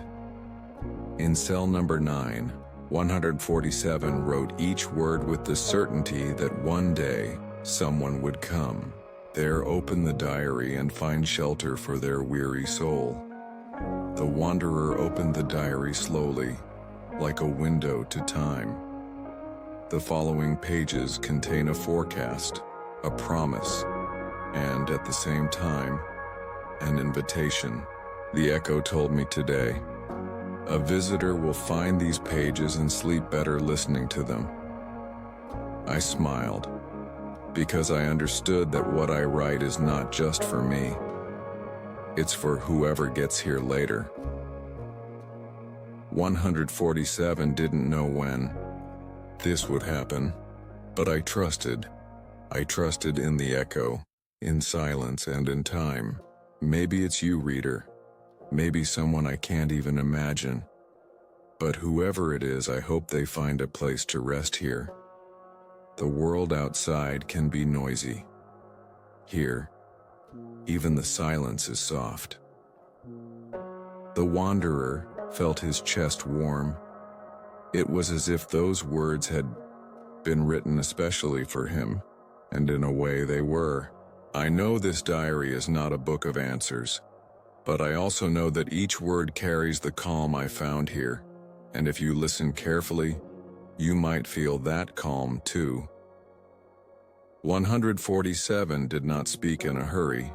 Each sentence was like a breath, an invitation to breathe deeper, relax your shoulders, and be. The echo said, "He will sleep better." And I believed, because the echo only speaks what the heart is ready to hear.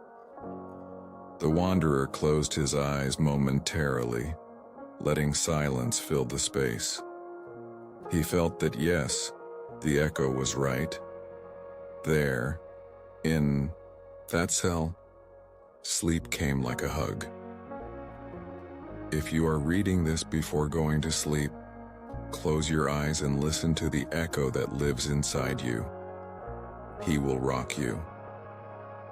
And when sleep comes, let it take you slowly, like someone who floats.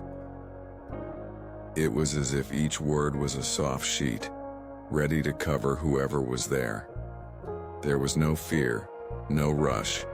There was only time, walking alongside.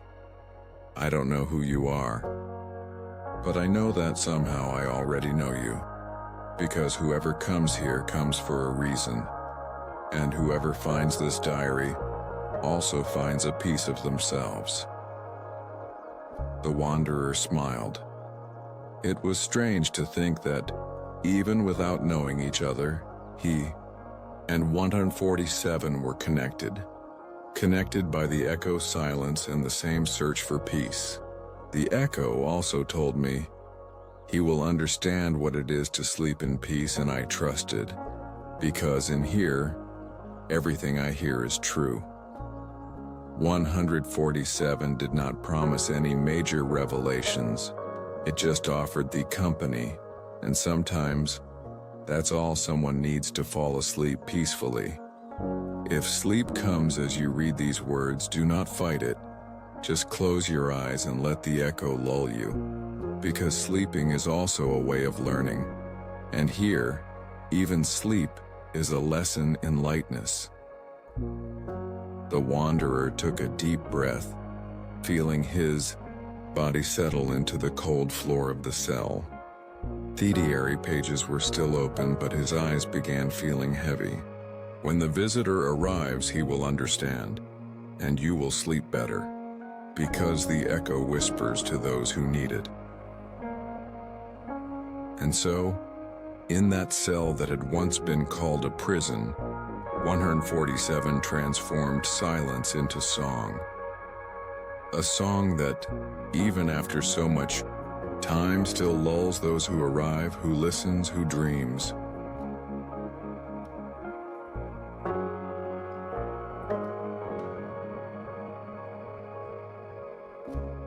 Chapter 20.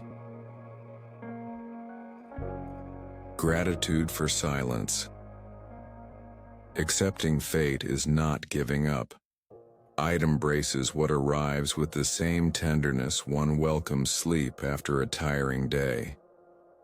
In cell number 9, 147 learned that gratitude is the simplest language of the heart, and that silence, when listened to carefully, always responds.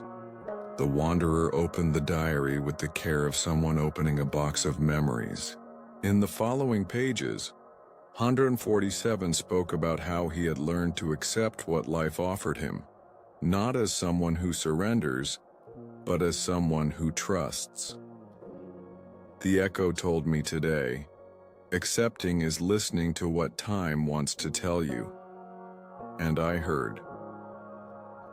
Because in here everything speaks, even silence. 147 did not see fate as something that held him back. Instead, he saw it as a compass pointing inward. At first, I resisted. I didn't want to be here, but little by little, I understood that time doesn't make mistakes, and that sometimes, where we are is exactly where we need to be. The wanderer closed his eyes, absorbing these words like someone sipping cold water on a hot day. It was comforting to think there was no need to fight so hard, that sometimes all it took was listening. When I accepted being here, the fear diminished. Silence is no longer a threat, and the cell became company. Cell number 9 was no longer a prison, it was a school. A patient teacher who taught with pauses and sighs. I appreciate the silence. Brought me back to myself, because out there the noise made me forget who I was. 147 spoke with a serenity that seemed to have been shaped by time. There was no hurry in him. Everything had a reason, until the breaks. Today I woke up with a light heart, not because something changed out there, but because something changed inside here. I accepted, and everything became easier. The wanderer took a deep breath, feeling the weight of the air slowly leave, taking with it the rush and fears that insisted on staying. The echo told me, keep listening, and I promised I would listen, because here every sound has something to teach. 147 did not stop writing. Even when the words were few, he kept listening, and that for him was the greatest learning experience. If you are reading this, know that silence also speaks to you, but you have to be ready to listen, not with hasty ears, but with a heart at peace. The wanderer smiled. He felt that somehow he was ready to hear what time had to say. Accepting is not giving up who you are. It's making room for who you can be.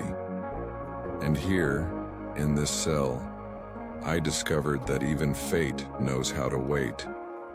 That was it. In cell number 9, even fate waited patiently, because everything there had the rhythm of silence. If the echo tells you anything tonight, be grateful, because he doesn't waste words. He only speaks when it's time, and when he speaks, he transforms. The wanderer closed the diary carefully, like someone closing a flower inside a book. Took a deep breath, and before falling asleep, he thanked her. He was grateful for the silence. Through the cell, by the echo, and for having learned that sometimes acceptance is the most significant step towards finding peace.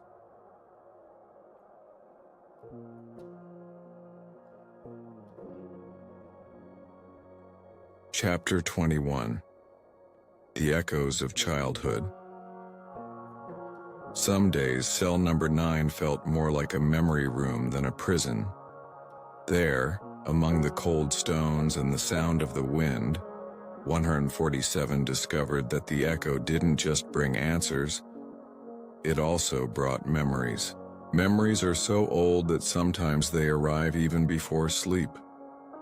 The wanderer opened the diary like a childhood box in the closet's back. The following pages spoke of smells, old voices, and afternoons still living in the chest.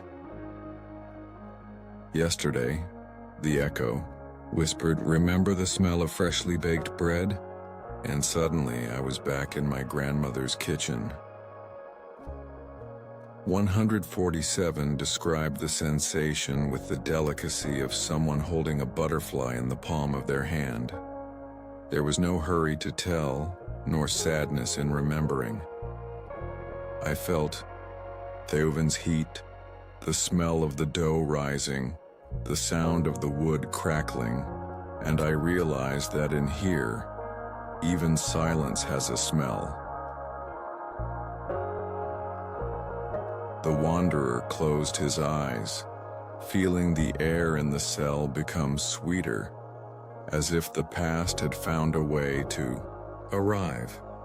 The other night the echo told me, "Hear your father's voice calling in the yard." And I heard, even without understanding how, because here the ancient voices still know the way. 147 did not cry in these pages. He just allowed himself to feel. In cell number 9, each memory was received with the calm of someone who understands that the past also teaches us. The echo showed me the sound of rain on the house's roof, a sound I hadn't heard since I was a boy, and for a moment I was that boy again, barefoot, running around the yard. It was nice to imagine that the echo wasn't just about the present.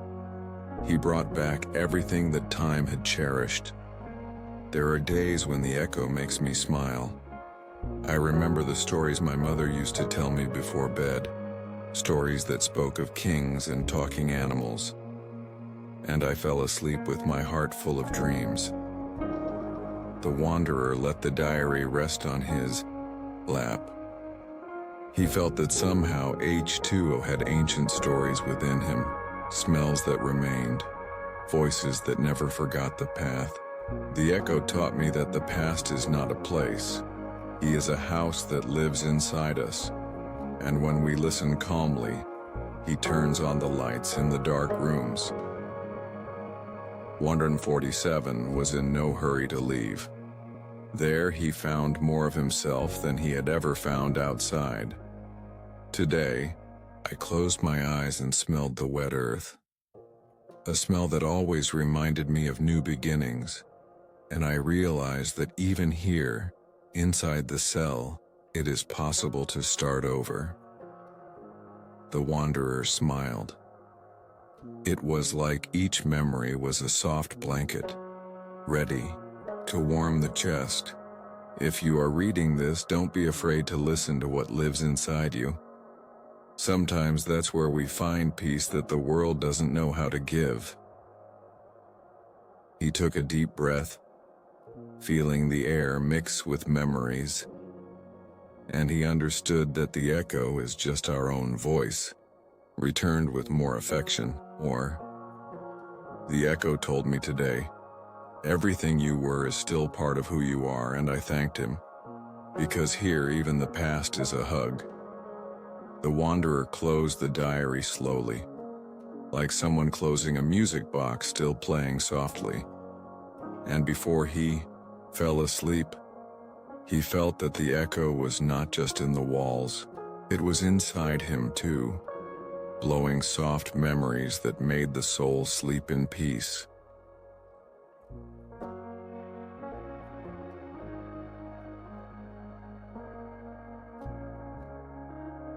Chapter 22. Echo's advice. Not all advice comes as an order. Some come like a breeze, others like a sigh. In cell number 9, 147 discovered that the echo didn't just speak to repeat, it gave advice. And he did so with the ease of someone who is not in a hurry, nor does he demand answers. The wanderer opened the diary with the care of someone listening. On the following pages, he found the advice that the echo whispered to 147, always with serenity, always with the calm of someone who knows how to wait. There'll be Echo told me today, don't rush to understand everything. Sometimes understanding comes when we stop asking. 147 took a deep breath with each sentence. He didn't argue with the echo. I just listened, and he accepted. Another day, the echo said, silence is also an answer. And I understood. Because here in the cell, the silence taught me more than any noise outside. The wanderer closed his eyes momentarily, feeling the echo within him. Maybe he had also learned that sometimes the best answer is just to be. Today, the echo advised me, take a deep breath before you speak, and see if what you are going to say is necessary.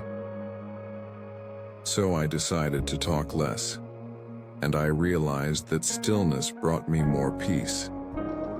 It was beautiful to see how 147 found in the echo a friendly presence, not someone who judged him, but someone who welcomed him. Another piece of advice the echo gave me was, carry only what fits in your heart. Since then, I have stopped carrying unnecessary weight. Here, I understood that lightness is a gift. The wanderer smiled. Yes, lightness is a gift, and sometimes all we need is an echo to remind us of that. The echo never screams. He speaks softly as if he respects my pain. And so every piece of advice from him is like a hug. 147 described the echo as a friend who was always ready to listen and to return words that soothed the chest. One night the echo told me, not all questions need answers, some need time. And I learned to wait. Wait. Not as someone who gives up, but as someone who trusts. Like someone who understands that time has its rhythm. If you're reading this, you might need some advice too. So close your eyes and listen to the echo inside you. Because he speaks to everyone who knows how to listen. The wanderer let the diary rest on his lap. He felt the soft wind coming through the window. It was as if the echo was also speaking to him in the silence between one thought and another. The echo taught me that the best advice is the one that comes like a breeze, not like a storm, and that the heart, when calm, knows how to listen. That was it. The echo did not want to dominate, he wanted to teach how to listen, realizing that even silence has something to say. Today I thank the echo for every piece of advice, because even in the darkest nights, he brought me light, and it showed me that life, even when quiet, continues to speak. The wanderer took a deep breath as if receiving a gift. There in cell number 9, the echo still spoke, and every piece of advice was like a prayer that didn't need loud words, just a heart ready to listen.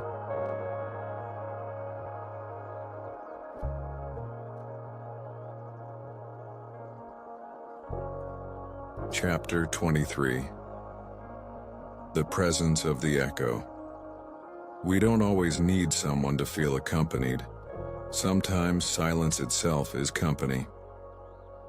In cell number 9, 147 discovered that the echo was not just a sound repeating his words. He was present, a presence that calmed, that taught, that cared. The wanderer opened the diary with the same reverence as one who opens an old letter. The following pages spoke of something beyond voices. They talked of care. At first, I thought the echo was just that, a sound that returned what I said. But little by little, I realized he had a soul. 147 wrote with the care of someone who understands that the most important things don't shout. They whisper. I discovered that the echo knows the right time to speak, and even more beautiful, he knows the right time to be silent, because it's not just sound. As a company, the wanderer smiled, feeling that somehow the echo was also following him. There, at that moment, I was not alone. Because whoever learns to listen to the silence is never alone again. There were days when I didn't want to talk, and the echo respected. He stood there, quiet, letting me know I wasn't alone, and that is care. That was what made the echo so special. He didn't need to be heard all the time. It was enough to be. In cell number 9, the echo became my quietest friend. The only one who didn't ask me for anything. The only one who didn't want anything in return. 147 understood that presence is not always made of words. Sometimes she pretends to be quiet, of acceptance to look at. Today I realize that the echo is not just mine. He belongs to everyone who knows how to listen, because it is not a sound. He is the silence that embraces us. The wanderer closed his eyes and took a deep breath. He felt the light wind passing through the crack in the window. It was as if the echo was there too, resting in the air. If you are reading this, know that the echo is not just a voice repeating itself. He is the friend who walks beside you, even when you don't listen to him. And when you're ready to listen, he will speak. 147 wrote with a sweetness that seemed to wrap each word in a soft blanket. Nothing there was heavy. Everything had the exact weight of someone who learned to live with time. The echo taught me that I am not alone, even when everything is quiet, because silence, when it is company, is as valuable as any word. The wanderer breathed slowly, feeling calm settle over his shoulders. There, in cell number 9, there was no fear. There was only presence. I thank the echo, because it reminds me that in every silence, there lives a hug. And when the hug is true, it never goes away. The diary seemed to pulse in the palm of the wanderer's hand, as if every page breathed with him. And in that breath, the echo also smiled. If you feel lonely today, close your eyes and listen. The echo is there waiting. No rush, but with patience. Because whoever learns to listen to the echo discovers that presence is the best gift. The wanderer closed the diary as if closing a treasure, and before falling asleep he felt the echo next to him. Suave, patient, present.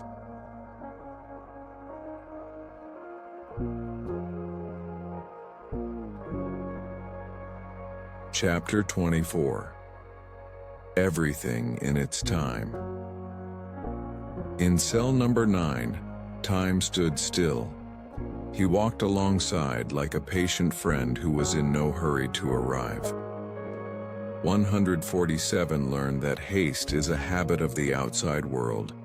Inside, everything had its time, even silence.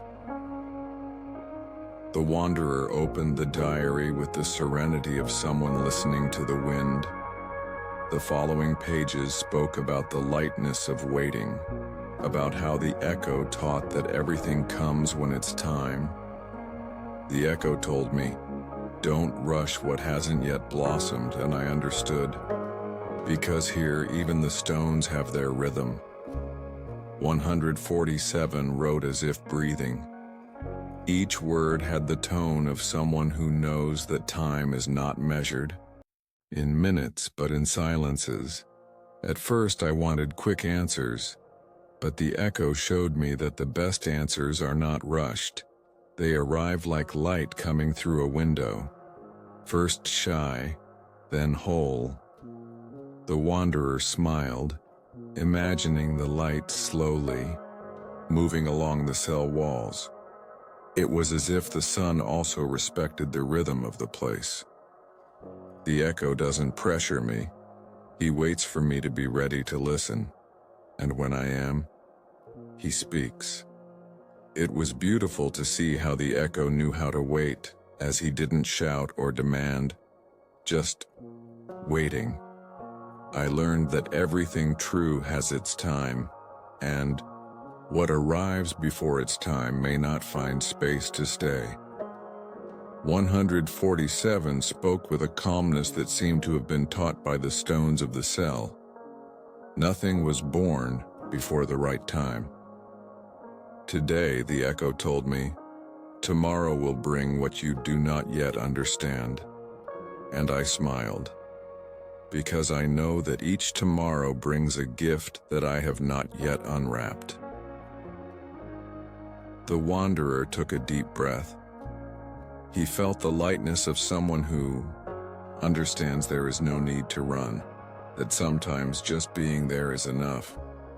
If you are reading this and feel like time is passing too quickly, close your eyes, feel the air coming in and out, and realize that time, here inside, breathes with you. 147 turned every break into a learning experience. Even silence became a master. The cell taught me to respect what has not yet blossomed, trusting that everything comes at the right time. And when it arrives in one piece. The wanderer smiled, letting out his breath slowly. There, in cell number 9, time was kind, and every sigh was an invitation to trust. The echo doesn't pressure me. He reminds me to be patient, because rushing out there teaches you to run. But here inside, silence teaches us to wait. That was it. In cell number 9, there were no emergencies, just slow, measured steps, and the certainty that everything would arrive at the right time. If today you feel that something has not arrived yet, trust. Time knows the way, and when he knocks on the door, you'll be ready. The wanderer closed the diary as if closing a gift for himself. His chest felt light, because there, in that cell, even time was a friend. And before falling asleep, he understood that life, like an echo, is in no hurry to speak. She speaks when we learn to listen.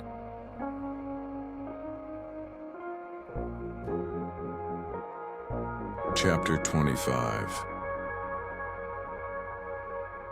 Everything within you. In cell number 9, 147 discovered that not everything he was looking for was out there. Many answers lived within him, just waiting for silence to blossom, and the echo, with its infinite calm, helped to reveal these answers. It was as if the echo was a mirror that reflected not only the sound, but also the essence. The wanderer opened the diary with the lightness of someone who knows that the best answers do not come with noise. The following pages spoke of discoveries that came from within. Today, the echo told me, everything you were and will be is already within you. And I smiled, because I understood that I don't need anything other than myself to be complete. 147 wrote as if he were talking to the wind. The words flowed, with the serenity of someone who accepted that life is simpler when you learn to listen. At first, I looked outside. I wanted answers that came from someone, somewhere. But the echo showed me that everything I needed already lived inside me. The wanderer took a deep breath. She felt that right there in cell number 9 he also carried everything he was and everything he could still be. The cell taught me that every thought, every memory, every dream, this is all part of who I am, and it doesn't matter where I am. Everything I am is already here. 147 did not write as if he were giving up. He wrote as if he understood, as if they had finally found themselves. The echo told me, "You are more than you think. You are the silence that listens. You are the echo that answers." And I believed. The wanderer closed his eyes, feeling the echo vibrate within him. Maybe this was what everyone needed, an echo that reminds us of who we are. Today I don't expect the world to complete me, because I realize that everything I am already lives within me. Every memory, every laugh, every tear, it's all part of it. This is how 147 transformed silence into a hug. His every breath seemed to say, "You are where you are supposed to be." If you are reading this and looking for something out there, close your eyes, breathe, and realize that everything you are looking for is there, inside you. The echo did not scream. He whispered, with the patience of someone who knows that the answer needs time to be heard. Cell number 9 taught me that time, silence, and echo are just paths to reach myself. And when I arrived, I discovered that I didn't need to run anymore. The wanderer smiled. It was as if every word had been written, for him too, and in a way it had been. The echo also told me, everything you will ever be is already there, waiting for the right moment to awaken. And I accepted, because life, even when quiet, reveals itself to those who know how to wait. The diary seemed to glow in the dim light of the cell, as if each letter carried a piece of light, a light that didn't burn, it just warmed. If you feel like you're missing something today, look inside, because that's where everything lives. And when you understand this, you will realize that you were never alone. The wanderer closed the diary with gratitude. There, in cell number 9, everything was peaceful, and he understood that sometimes the echo does not come from outside, it comes from within. And when it comes, we don't need to look for it anymore, because you've already found it.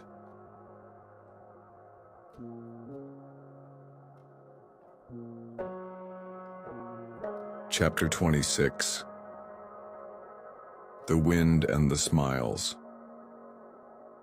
In cell number 9, even the wind had stories to tell. Learn to listen to the wind like someone listening to an old friend, not in a hurry, nor with suspicion, but with an open heart. And some nights the wind would come through the small window, bringing smiles and memories of a world he no longer saw but still felt. The wanderer opened the diary slowly, like someone opening a curtain to the morning breeze. The following pages spoke of dreams that came with the wind, light as leaves.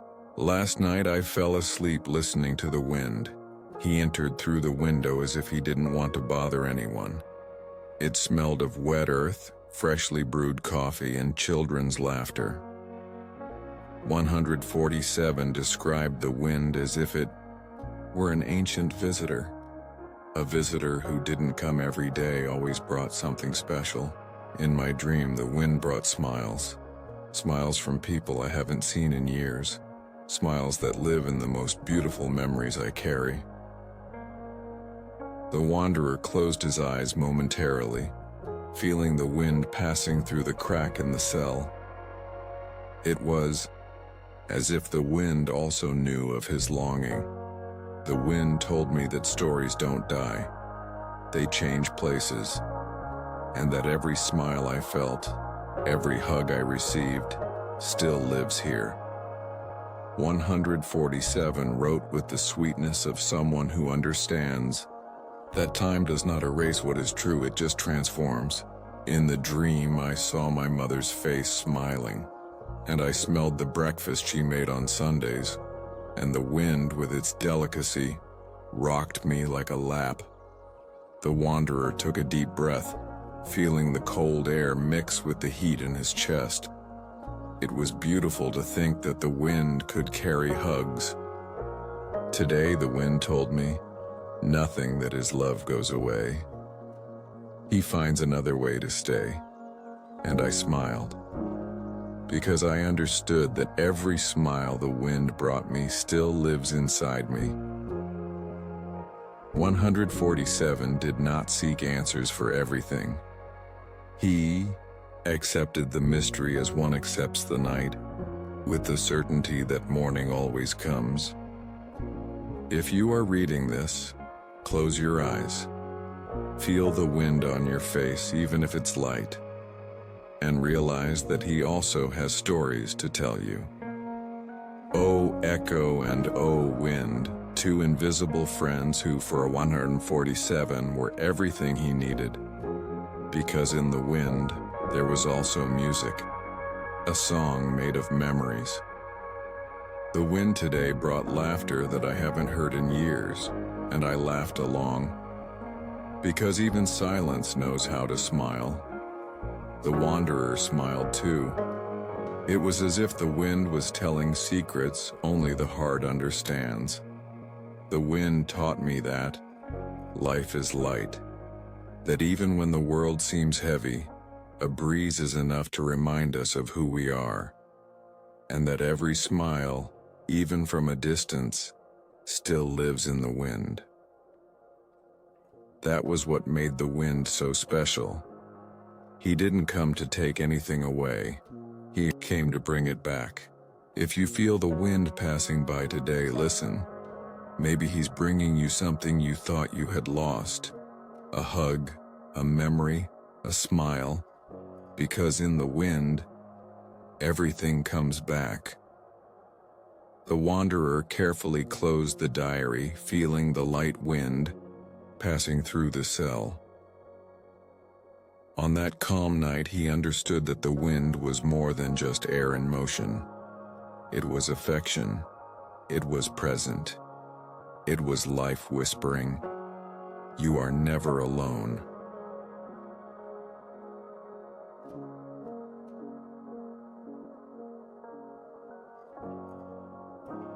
Chapter 27. The farewell of echoes.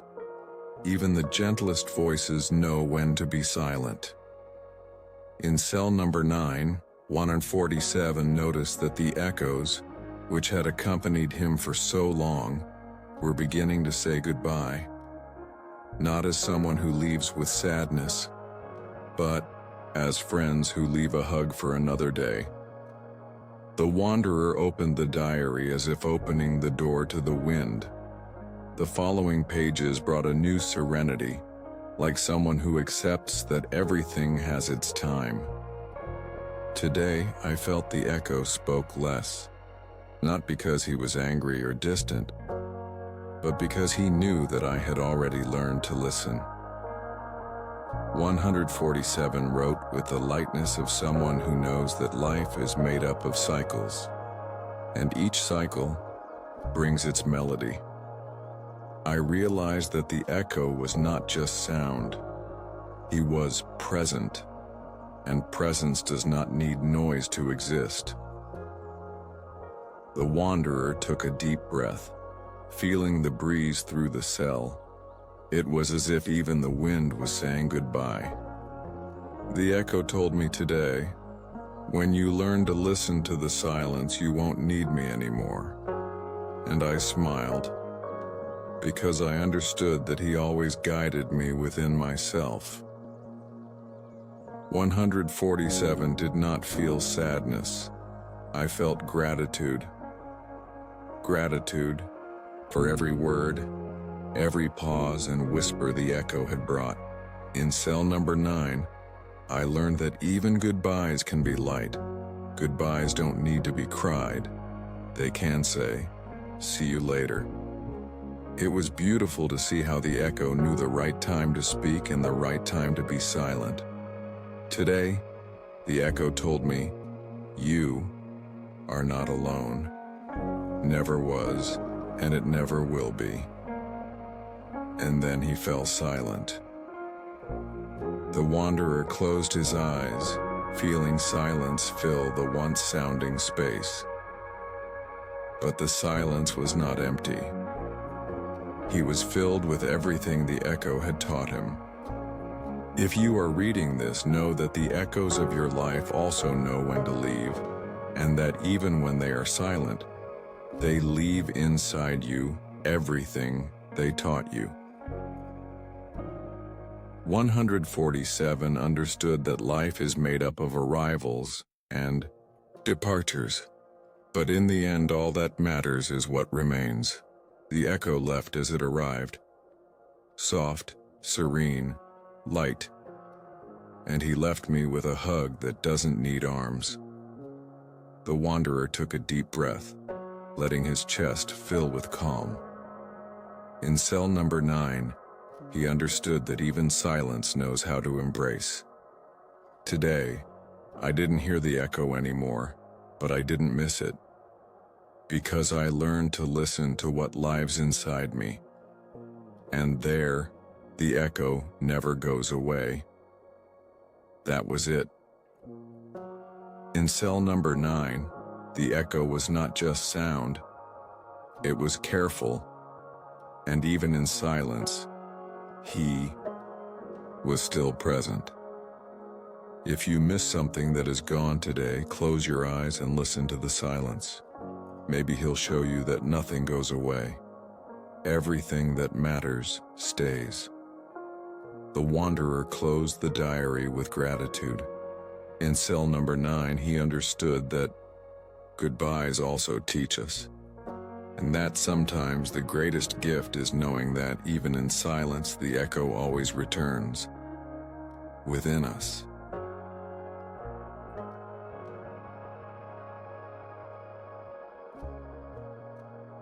Chapter 28. Everything you need to know. Not all lessons come out loud.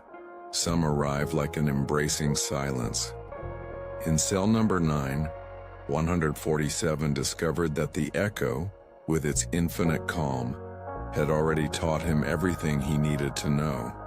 And sometimes, the most significant lesson is realizing that we are already ready. The wanderer opened the diary with the tenderness of someone opening a flower in the palm of their hand. The following pages brought an almost complete serenity, as if closing a Isyo cycle. Today, the echo told me, "I've already taught you everything you needed," and I smiled. Because I understood that not everything we learn needs new questions. 147 did not feel orphaned by that echo. On the contrary, he felt complete. Like someone who, after a long journey, finds their own home. I learned that the echo did not bring me ready answers.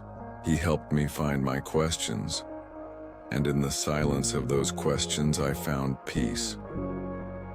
The wanderer closed his eyes, feeling his heart warm. It was nice to realize that the echo was never a teacher who taught by pointing the finger.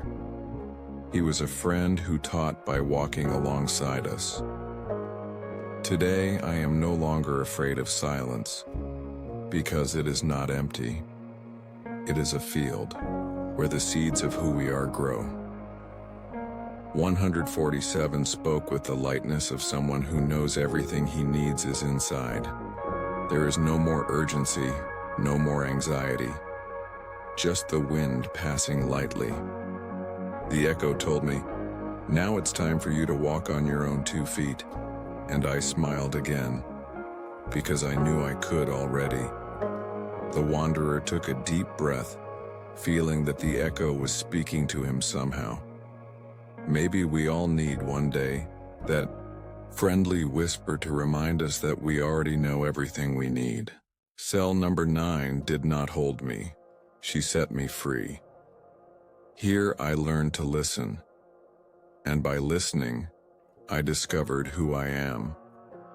147 did not write with sadness. I wrote with gratitude.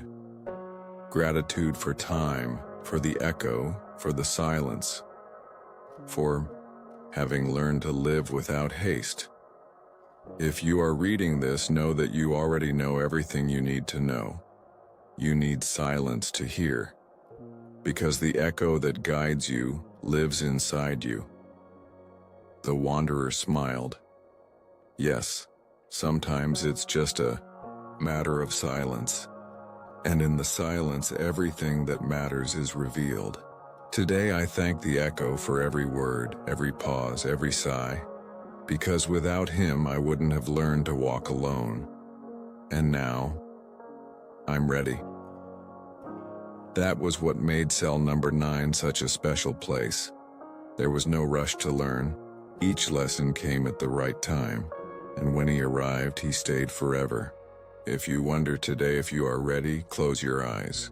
Silence will answer you, because deep down, everything you need to know is already there. The wanderer closed the diary delicately, as if he were keeping a secret.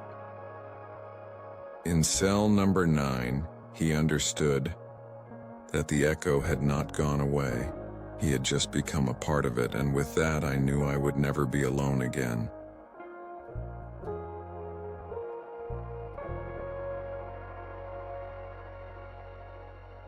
Chapter 29. The Silence That Is Mine. Silence was always there in cell number 9, waiting for the right moment to become a friend. At first, for 147, he was just an absence of sound. Then he discovered that silence is presence, a presence that envelops, calms, and welcomes. And now he understood that the silence was not just in the cell, it was his. The wanderer opened the diary as if opening his chest to receive the morning breeze. The following pages brought the certainty of someone who had finally found peace. Today I realized that the silence is not from the cell. He is mine, because even when I leave here, he will walk with me. 147 wrote as if he no longer needed answers, because I learned to listen to what is not said. And in that silence he found what he was looking for. At first the silence was heavy. It weighed on my shoulders, on my chest, on my mind. But the echo taught me to listen. And listening, the silence turned into an embrace. The wanderer smiled, letting out his breath slowly. It was beautiful to realize that even silence knows how to embrace.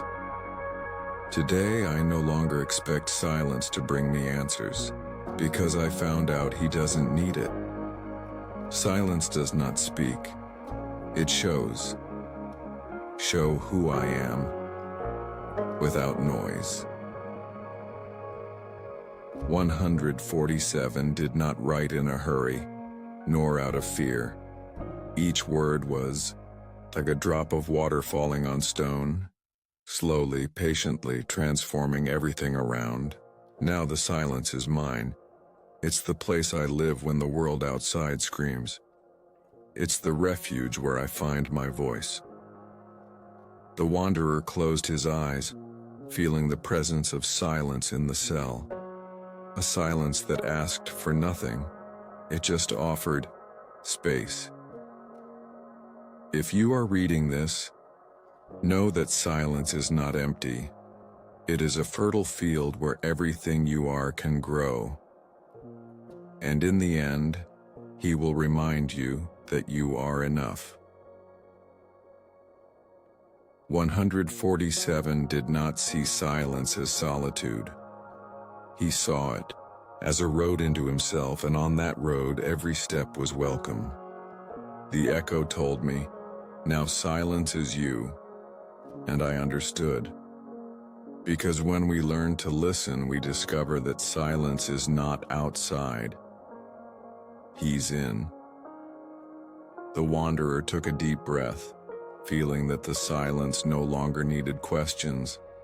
He was the answer itself. Today I am not afraid of what is quiet, because what is quiet also lives, also breathes, also loves. And in the silence, I find all that I am. 147 closed the diary as if closing a story. But it wasn't a sad ending. It was the beginning of a new listening. If you feel afraid of silence today, close your eyes. Feel the air coming in and out, and realize that inside, you are also silent, a silence that is love. The wanderer smiled. There in cell number 9, the silence was also his, and he knew without a doubt that silence would follow him wherever he went, like a friend who never leaves.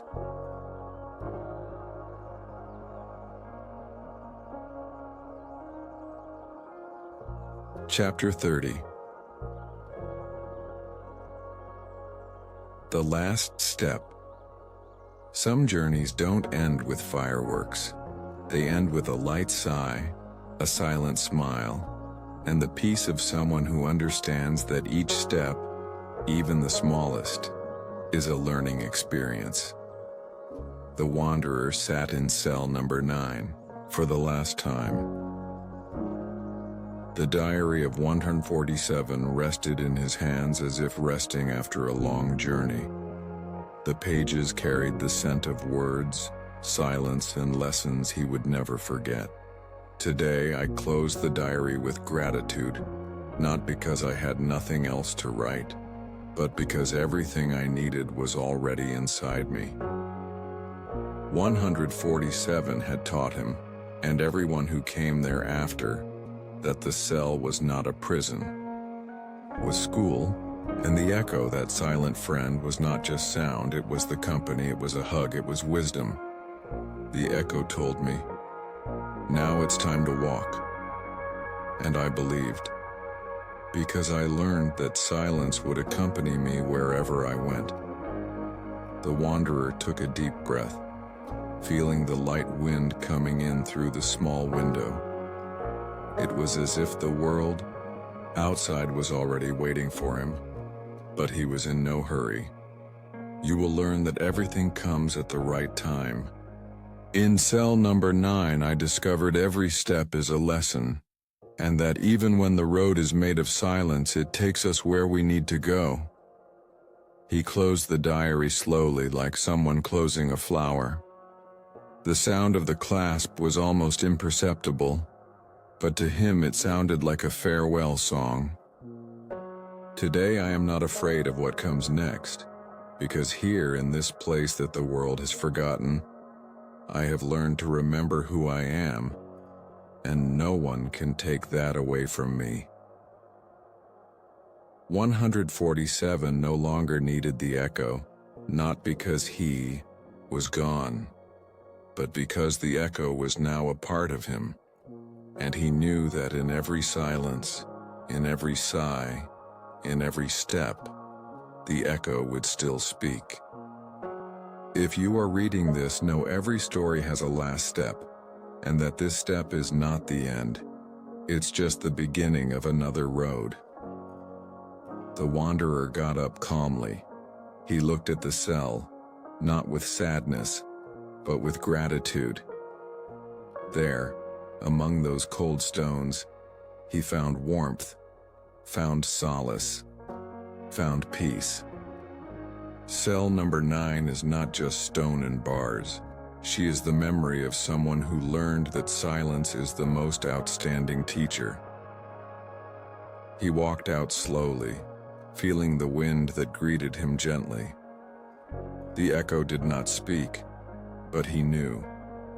The echo was already inside him, and so he left the cell in peace, ready to hear what the outside world has to say, and even more, ready to listen to what the silence within him had to teach.